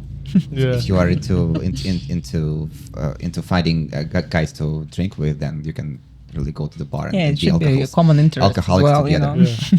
Yeah. I don't drink anymore, so I'm not. Very looking good for points. it. Recommend it to everybody. Don't drink. Don't So you're smoke. saying you'd be at the Yes. gym? Probably, yeah. And no Nice. coffee dates because I regulate my caffeine. So Okay. I actually prefer dinner dates as first dates. Get some meal out of the way, sit there and talk, get to know each other, and then leave. Creates a more intimate environment too, because sharing a meal is kind of an intimate act. It shows, yeah, you're 100%, and it shows you how they interact with people that are like beneath them too. and social cues, all that stuff. Like, do they chew with their mouth open or not? Oh yeah. That's it can also be that deep. Yeah, you can Awesome, learn guys. the Right. Let's take a Learn. break. Let's take a break because Janae needs to go. Okay, let's take a break for like 10 minutes. And we are back from a short break. We had some rearrangement happening in our advisor panel. Executive. We had someone walk off very angrily. Yeah, 'Cause of working their- out now because they couldn't get the advice they wanted. No, I'm kidding. This isn't Fresh or Fit. We're good. All right. So let's focus back on our guest. So Hamza, how's your like coaching going? And you mentioned that it's a very niche kind of activity, and there are not so many people who actually wanna maybe return, get their acts back. But because of that, when they really determined, you can charge them a substantial amount of money. It always leads back to self-development at the end of the day. Like, if you want to get your ex back, you're going to have to level up. Yeah. You can't just be the same person they broke up with and expect them to magically get back together with you after no contact. So the self-development is key no matter what. You have to improve. You have to heal the attachment style. Go to the gym if you're fat. Start eating better, all that stuff. And then when you level up through that process and you have like the calibration, the social skills and everything else, the relationship management skills, the maturity to like handle conflict and all that, then you can use the strategies that I teach and help with to get your ex back. And like with some of my clients, the one-on-one clients especially, I go above and beyond with them. So like I help them, I teach them everything they need to know. And then when they need that niche help, I'm there for them like whenever. Like with one of my clients, I was up live texting him what to say while he was on a phone call with his ex. Wow. And then now they got back together. It's They like in were the married. movies, like how they someone goes like on a meeting with like it's high stakes, maybe like negotiator kind of situation, like some kind of like CIA, FBI, and they have this chip, in their ear, and this chip gets the transmission. Say this, look that way. Wasn't there a Black Mirror episode about that? Yeah, it's a recurring theme in a bunch of different like high stakes kind of movies. Yeah. Cool. How many clients so far? Can you talk more about like numbers and how prevalent is this question, or is it something that you cannot disclose? I mean, numbers wise, as far as like how many I've helped, that's hard to track because my old business partner has a big TikTok, which like we helped a lot of people through that. Me personally, I don't have as big of a social media following because I prefer to keep it more low key. And as a boutique operator, I can charge more, so that means less work for me, more money. Yeah. Higher margins always. Yeah. So me personally, it's probably been in the hundreds, but with the business that he and I were running together, it's like definitely in the tens of thousands. Do you have like any kind of discount code for like listeners of our podcast if somebody needs help with working on themselves primarily, getting more secure? I think this is your primary offer, and then if that gives you your ex back, that's wonderful outcome. But it will clearly give you much more out of your life for sure. Yeah. I don't have any discounts because I don't believe in devaluing my work. Okay. But I can give you a link just for the people on this podcast to get on like a 15-minute consultation with someone on my team. Yeah. Yeah. Guys, if you want to talk to Hamza and just to see if what he's talking about can resonate with your problems, here's the link down below for a 15-minute consultation for free. Yeah. I mean, if it's going to be with one of my team members, one of the coaches that I've coached, and if they're going to give them some advice, and then if it makes sense, we can tell them more about the community that we have or the coaching that we do. Awesome. All right, let's get back to your questions because you ladies definitely had a lot.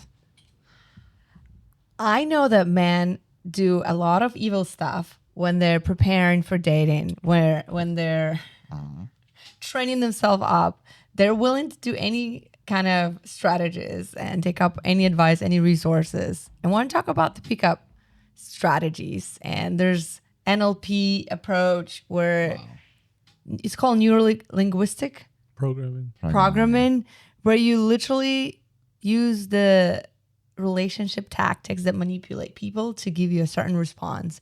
One of the very interesting ones, I thought very useful ones that I've learned, was when you go to a bar and meet a person for the first time, you've got to take them to, let's say, 3 more places, because it creates this idea of momentum that they have been with you in many different circumstances. And so they feel like they can trust you more. And that's one of the manipulation strategies that people use when they meet people for the first time, to have them like you more. It's like your guy from the music festival, no? He did the same. Coffee, then music festival, and he treated you.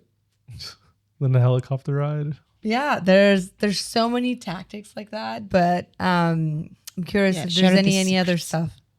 I mean, I recommend that tactic because it's like you've having heard more of that fun. tactic. You're having more fun on the date, right? Like you want to have a good time with someone. It's not so dark. It's useful. Yeah, Yulia, I don't think it's specifically about NLP or anything. It's just about experiencing more life together. You know, when your heart rate goes faster because what you're doing is exciting, it just gives you more memories, right? And then because of that, you're like, well, so what do I think about this guy? Oh, I had so much fun. Okay, so this is what you're feeling about this. So it's like a little trial, right?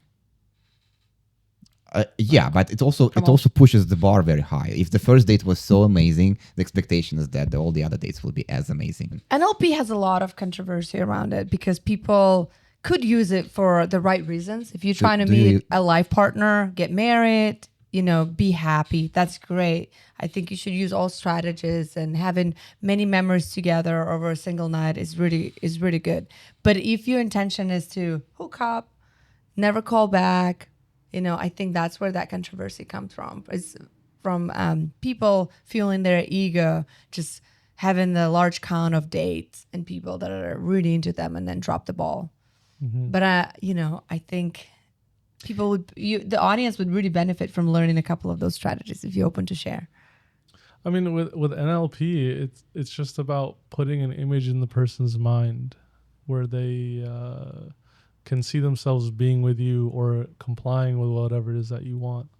So you can put an image in their mind by saying something like if you say, I think there's a big, like an example is pink elephant. Yeah. If someone says pink elephant, you're going to start thinking about a pink elephant. Someone right? says, don't think about pink elephant. Yeah, don't think about sex. You're like, what pink elephant? Oh my God, where is pink elephant? We have to find the pink so elephant. Or don't do something and you will do something. It's not just the elephant, but there's a principle of when something is being forbidden, you tend to do more of it.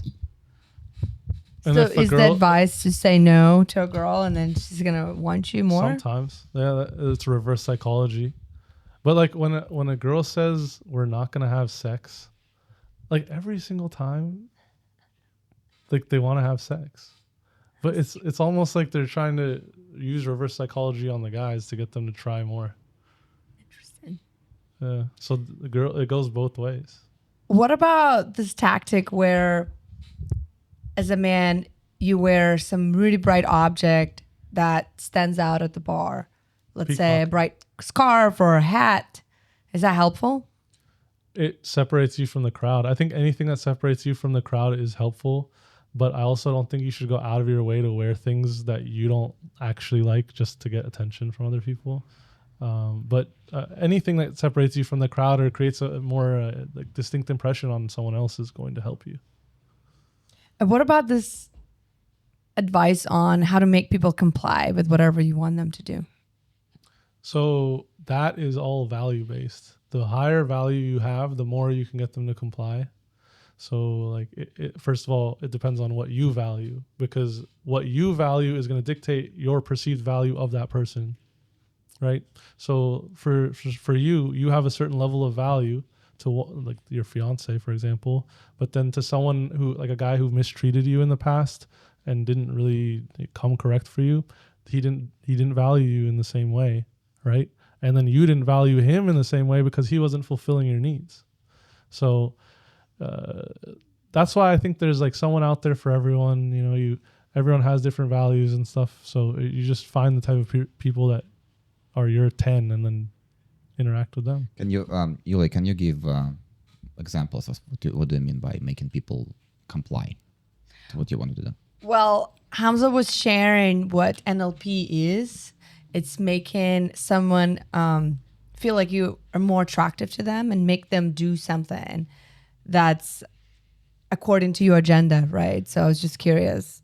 So it's like, is it like you teaching some damaging thing towards women? Like, will the males, would, for example, we come to the date all naive and like, oh my God, I met the love of my life, right? And the guys like you teach another person to trick us and I don't know. Okay, well, take first of all, sex from us or something. Let's not you know? say guys like me, because I don't teach anyone to trick anyone. That was a question. Like, what do I you just, teach? yeah, but I so just we want to know. I just have to make sure that we clarify that for the viewers, okay? But what I do teach some NLP sometimes, right? Like if you're messaging your ex and you want them to feel a little nostalgic about the past, you could call them by like a nickname or something, or you could reference something that you both enjoyed if you're interacting with them, and that creates So memories. you're manipulating with feelings kind of thing. No.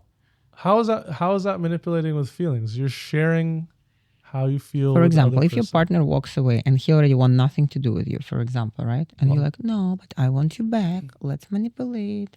I remember movies we saw you What if together. he- It's No, I Genuinely get wants that. to be back. I get that. But what if the guy was just insecure, didn't think he could fulfill your needs, he thinks you're the most amazing woman in the world, but he left because he didn't want to let you down and he thinks you deserve better. They know in their mind they're insecure, and it's okay to be insecure. Most people are. You're not going to find someone secure, like 1 in 1,000, 10,000 maybe. Like No, but attachment styles, there's anxious, Yeah. fearful avoidant, dismissive avoidant, and then secure. Mhm.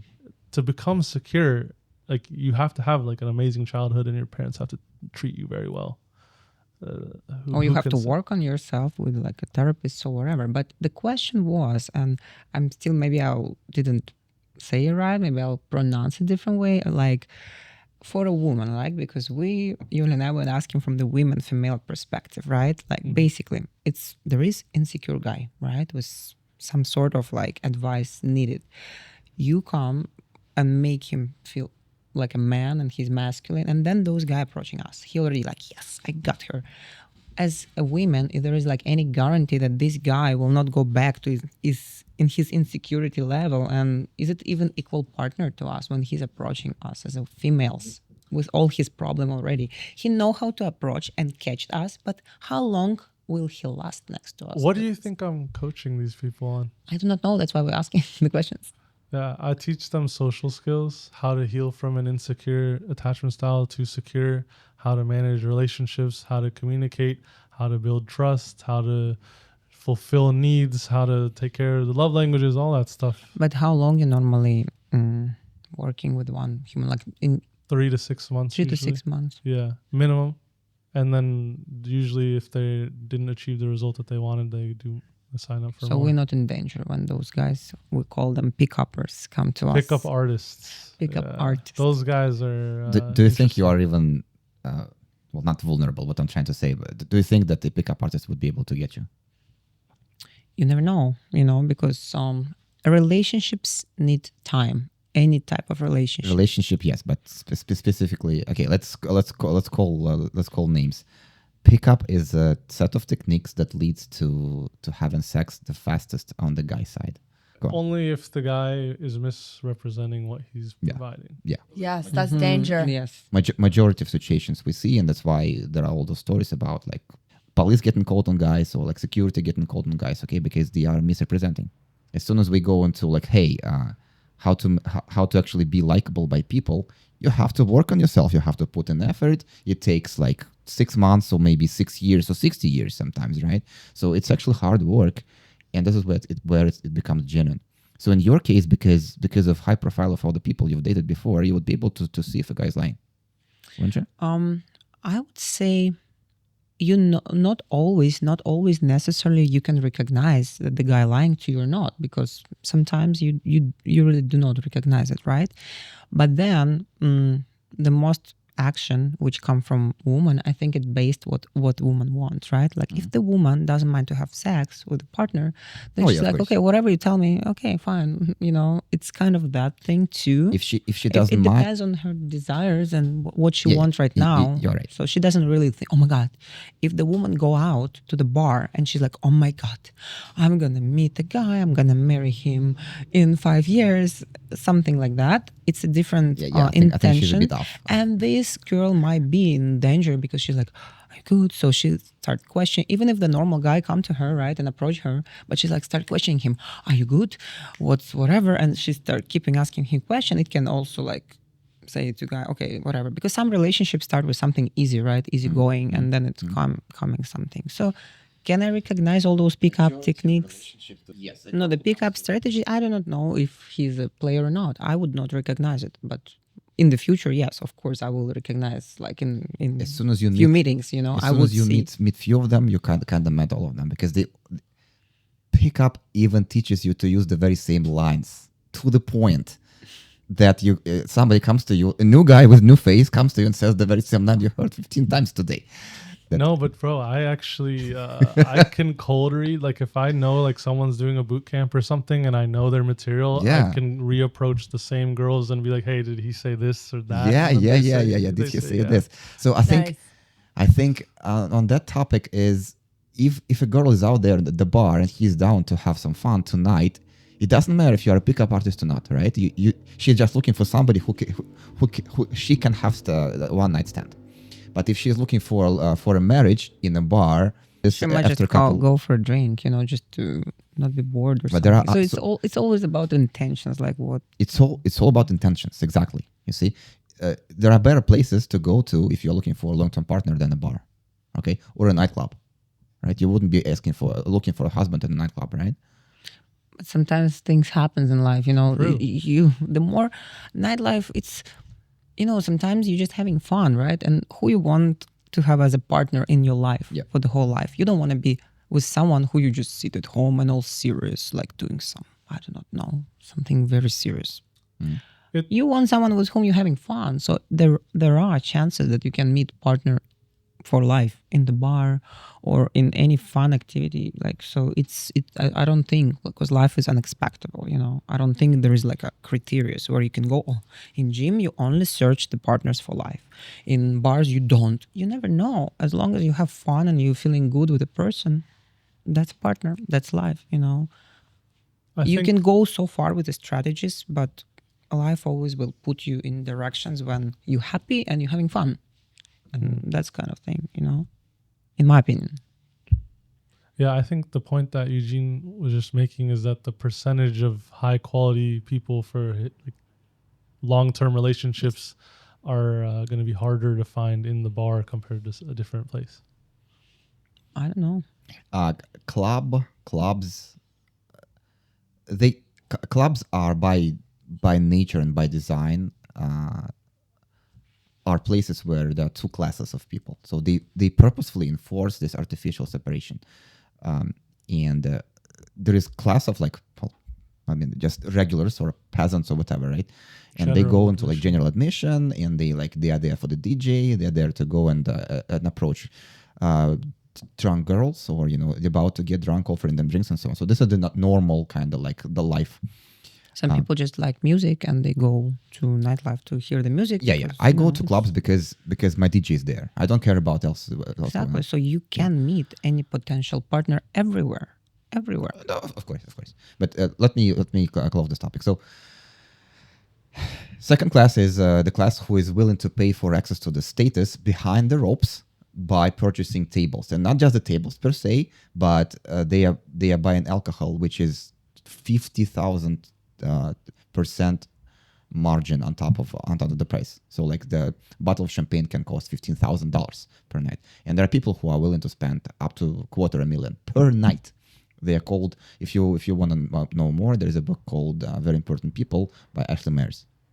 So she spent 10 years hanging out with all the club promoters, watching them working tables, bringing younger models to the table so that the guys have incentive to spend more. Clubs are making money through those tables. They don't make money through tickets. And to them, DJ is mostly an expense. You see, they just have to kind of do it. So clubs are, they separate people artificially into those classes. If you are into a high profile guy who is able to spend a lot of money per night, then you should just go into the VIP. And because you're an attractive woman, it's much easier to get there. And then you just need to network and see where it goes. Okay. No, so basically, but you see, you going to nightclub for a DJ, right? So, and for example, if you are searching for a long-term relationship, there are chances for some girls to meet the guy like you there. 100%. Because if the girl will come to you and talk to you, you would talk to her back, and maybe you like the girl, and maybe what's the chances actually that you're gonna invite the girl for a date if you met her in the bar? Mm-hmm. That's a question for you. I don't usually go alone. I go with maybe like a few friends of mine, primarily female, and they are bringing me their friends. Hey, meet this girl, and then kind of like, so they're trying to maybe set me up with them or do something to facilitate the conversation. So you would not look at this girl seriously, right? No, why? So there are chances. That's what I'm just saying, my last relationship was with a girl I met in the club. Yeah. And she was she had one boyfriend, the only guy she slept with before me, medical student. That's one in 1,000. Yeah.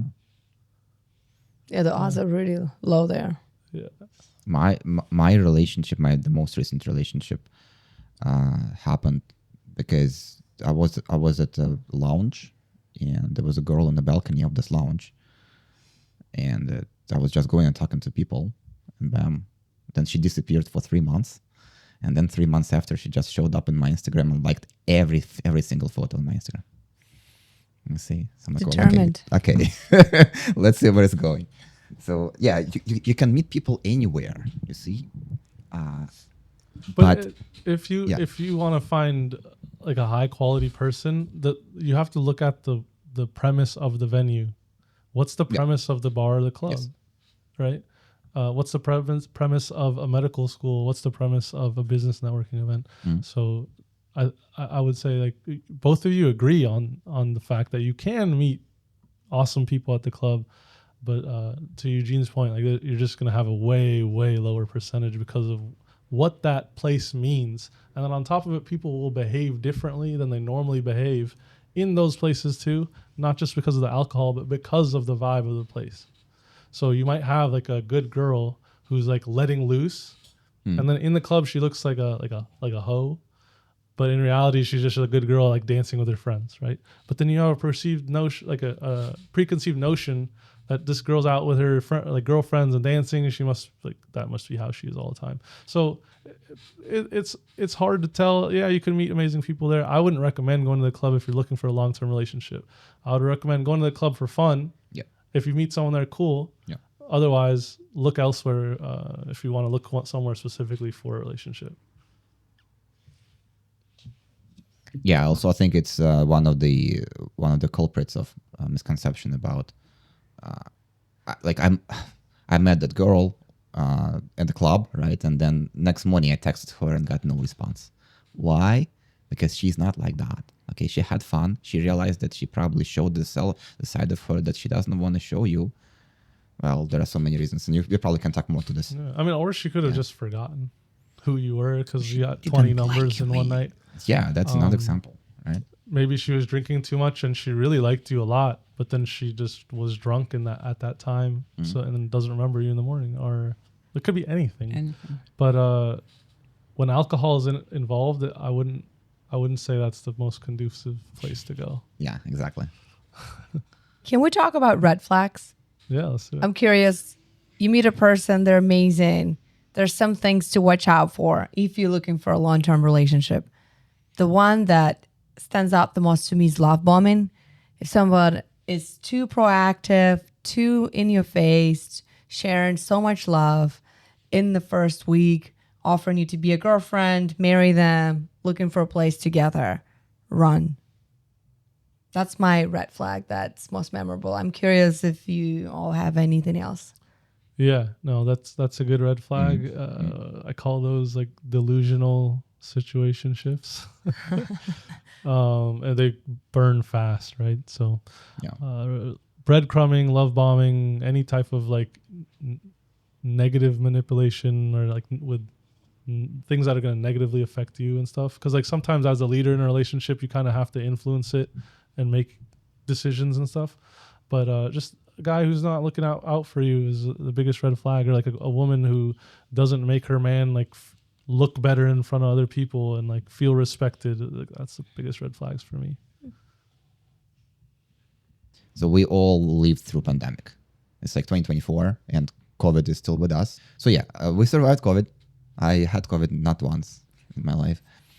We survived COVID, and there was a time when all of us were sitting together at home, and this is when Zoom picked up because it was the primary way to for people to communicate. And I guess all the dating apps as well also picked up because people were bored and they kind of wanted to still go with new connections and new conversations, but they were trying to keep it low. Like I remember I tried to date during COVID, and it was really about like using masks and using the hand sanitizers everywhere and so on. So how are you supposed to take it to where the relationship can go with all those additional layers of precaution you need to take? You see, you still can do it, but it just was a very interesting experience. What was your experience during COVID, and how do you think it affected the dating dynamic? During the COVID, me personally, I was married, so it didn't affect me any sort of way. It was just that's one way. Get married during COVID. No. I got married like 7 years before COVID, but still I was in a relationship, so like lifestyle didn't change much for me, So Are you in a relationship now? Yes. Okay. The dating, was this the same relationship or is it different? No. Okay. It's a different one. So dating before COVID happened and after, was it the same or different? To me, it was the same.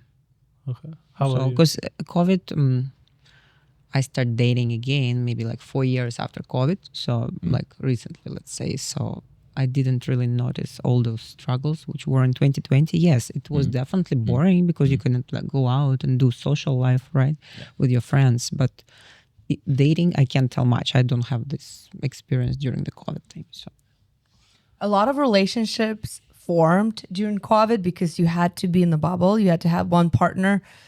So you were stuck with that one partner, and it's kind of like delusional love. They fell apart after a lot of relationships that were very strong. I think they got a lot of stress during COVID and then fell apart. So I wonder if that was influenced. No. I've been married for 10 years, so the COVID definitely didn't influence us because it was not the case. I think in your case, it wasn't anything about the pandemic itself. But what you, Yulia, are referring to is the situation where people are kind of forced to be in one location for extended amount of time together. And that is really, it's very difficult to be with same person kind of forcefully when you can't leave, right? You can't, hang out with your friends. You can't, and this is where all the conflicts are actually, showing up, and all the issues that were always there, but you for a bunch of reasons chose to ignore, they were coming out. So like I know that my I was in a relationship that we broke up during the COVID, not primarily because of the fact that we had to sit together, but because of all the differences kind of were able to get out and to become more obvious. But I also see how people can get together because they just have to, and you get into the situationship, which turns into something else. Is it what you're referring to? Yeah, 100%. Not so relevant, but curious. What's more relevant is like after COVID, is that different now? And I think it's changed quite a bit. I think a couple of things happened. A lot of people went through major mental health issues during COVID, being isolated, being alone, having struggles with health, or having their families suffering. So I think it hopefully built a lot of depth and perspective for people having gone through that and being on the other side. So I'm hoping that relationships have more depth and more genuine connections. I think what else might have happened is people have been so desperate to be out and about and enjoy life. They just started traveling nonstop, meeting people nonstop. So it might have become harder to settle because you feel like you've been deprived of 3 years of your life following all those protocols. And now you're on this other side, you really were trying to enjoy your life. That's a good take. Could be. First of all, during COVID, like everyone got locked down. Everyone's mental health is bad. We're social creatures. We're not being validated anymore. And validation really changes you as a person, especially if you're like a hotter, more attractive person. And when you don't get validation, like what I described when I got rejected by that girl, it can like seriously affect you if you're used to a certain level of attention. And if you're not aware of it, it'll affect the way that you behave. So when someone's super attractive is no longer getting validated at home, and the only way they can meet people is on a dating app, you're gonna like meet less, like you're gonna settle more easily. Yeah. Right? Because you want the validation, because you miss that, you crave that as an attractive person, that like tells you that you are like actually attractive, and you get that reaffirmed over and over and over and over and over again naturally, and you don't even look for it. But it happens. And then when that goes away, now you're looking for it. You're searching to replace that void. So that's why guys were getting crazy results on dating apps, because women were always getting amazing results. There's 20% of you out of the whole user base are women, right? So for every woman on there are 4 guys. So you guys were killing it. The guys started getting amazing results. And then when the lockdown stopped and everyone was going out again, women are getting their normal validation again. They're getting guys looking at them. They're getting their friends hyping them up. They're socializing with people they care about. So there's more than just like sexual validation. So even like a pet can give you validation. So if you notice, women with pets are like not as needy with guys because they get their pet for emotional support. So when that happened, the women went out, they remembered how attractive they were. They remembered all the worth and stuff that society dictates, because society essentially dictates our worth based on the sexual market value. Then guys were like, wait a second. I was getting all these amazing results from women. Women were chasing me. I was matching with girls left and right. And now my like Tinder or Hinge is dry, and no like woman wants to go on a date with me. Why is this? What's COVID messed everything up? And COVID did also mess up in-person meetups because it messed up nightlife. Nightlife in the U.S. is absolutely dead. I don't know anywhere that it's good. Miami sucks. Chicago's okay. New York is okay. LA sucks. Like, it's, if you want a good nightlife experience, you have to go to like Europe or South America at this point. And that's why passport bros are also a thing, because the women who they feel are overvalidated here, who don't have as much of a value discrepancy. Yeah. They don't give them as much compliance. They go over to South America or Europe. They get a lot of attention and validation because of that value discrepancy. And then on top of it, there's more of a walking culture. So throughout your day, you can meet attractive women. There's less obesity, so the women actually are more attractive on average. And then on top of it, the nightlife is popping over there. It's amazing. Like, there are memes, like videos on Instagram and TikTok about how people are like, I can't go back to nightlife in the US after experiencing it out there. So girls moving to Brazil. add that all Get the together. So you add all that up together, and that's what happens. So are relationships harder to build now than before? Yeah, because of social media. It's Yeah, tougher. but There's too much choice. Right. It's been going on for like maybe 12 years for now. Yeah. But It's not COVID just- accelerated a lot of it because we got so reliant on social media. We got so reliant on work from home, delivery services. Some people, they don't even leave the house. In Chicago, one of my friends lives in a building. He has his gym. It's Lifetime Fitness. And then he has a Whole Foods in the same building. He never leaves. Stays there the whole time and just works. So, yeah. Mm-hmm. That's why people are going elsewhere, like Europe, South America, Asia. There's a lot more to the world than just the US. And yeah, even if we talk about this country specifically, so with social media now, what happens is all the attractive girls from like small towns are being flown over to Miami, to LA, where all the money is, and all the parties and what the high profile guys are, you see, by those guys. And the dating really becomes like it goes over the borders of the states, you see, compared to before, where that girl was attractive in her town of like 200 people, and she had to marry her like third cousin because of this. Dude, I know people like, so social media are the best dating apps by far. Yeah. And I know a lot of the clients that we have, they lost their exes to someone that they met on TikTok. TikTok. Yeah. Do you slide in the DM on a TikTok as well? Yeah. Yeah. Yeah, we should all get on the TikTok game while it's still because it's banned, right? And banned now, and they're going to sell the company or do something else. So while it lasts, make use of it. But it's good to have choices, no? Like Oh, yeah. TikTok, social Options media. are amazing. I think the Options majority are of amazing, problems, so it's 100%. Majority of problems we experience change. is It's a good change. because of lack of abundance. Abundance is the ultimate solution to a lot of things in life. Oh yeah. It's a tricky slope because then you kind of become the kid in the candy shop and you don't know when to leave. That's why you never and Also you could don't be- want to commit to Yes. anything ever because of that. But then it motivates you to grow, to work on yourself, because you see the competition and you become competitive, right? So I think it's a good way where all society moving, Yeah. more choices, more evolution. It becomes a problem when there are too many choices. But I do agree that we should have options and like see what we like and stuff. How do you feel about that paradox of choice versus abundance mentality? I think life in general is about increasing your options pool, not in dating, not just in dating, but overall in business, in revenue streams.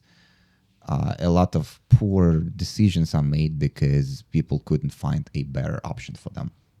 You see, at the same time, I do see how the generation of my parents, grandparents, and even my parents, they were kind of like conditioned into believing that there is a path in life, and my generation and generation who comes after me, they don't even see a need to commit to anything, right? Because everything is so temporary, so ephemeral, and also lots of things are just becoming poor quality in terms of objects, things, phones are temporary and so on. So this culture of like consumerism and just lack of like long-term things, it's coming with a cost, and the cost is that it's more difficult to build a family now.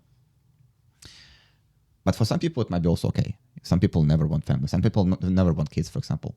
And if you just want to have a guy around you to support your financial needs, then what it is, like 5'8", 84, poor health, and billions of dollars in the bank.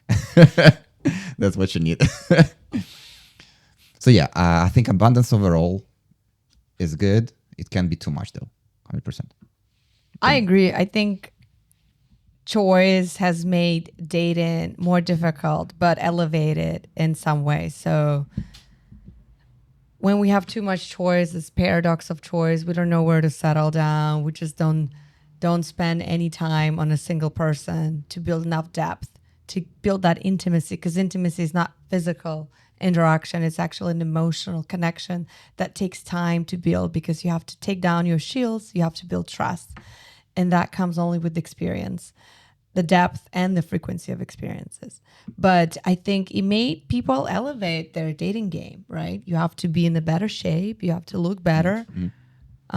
You have to make sure you're the best version of yourself so that you're chosen by the other person. So in that way, making something more competitive, it's a good thing. It improves the quality of the product.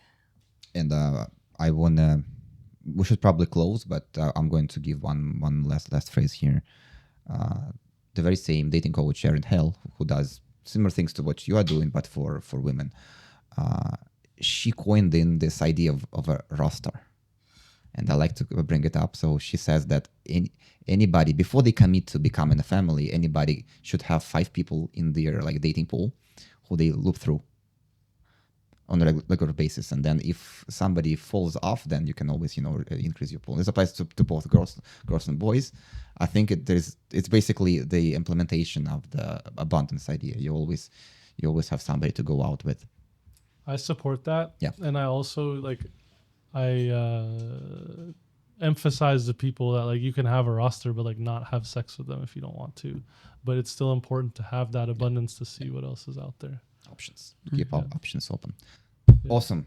Any closing messages? As far as the X-back stuff goes, some people, they join, most people are anxious who join and they want to get their exes back and everything, but half of them actually want their ex back at the end. Half of the people decide they don't even want their ex back. They realize that they're not healthy for them. And then when you heal from an anxious to secure attachment style, you kind of see the truth now. So that's one thing that I would recommend to everyone is if you're anxious or you're insecure in some type of way, try and develop that and improve yourself to get past that, because your whole life is going to change. Yeah. Your ex is back with you not because you learned some tricks and you made her to come back, but because your life became better in all the other aspects as well. I'd say if you want to find a life partner, the love of your life, and have a family that seems very far out of reach because of the new norms and conventions, don't lose hope. There are many people out there that want the same thing. Yep. And don't settle. Have that goal in mind and optimize towards that. Finding that one person that wants to be with another one person. And I would say if you're not happy with yourself, you're always going to keep searching partners and trying to build relationship with a partner which you didn't build with yourself. So I would say be happy with yourself, have your values, have your goals, and the right partner will come together with that. Amazing. If you want to be happy, learn how to be happy alone, and then people will come to you. Khadija, I got to start with bad news. Okay. I'm filing for divorce. All those years it was a tragedy. You cook so well, you made me fat. You can keep the dogs, I'll take the kids.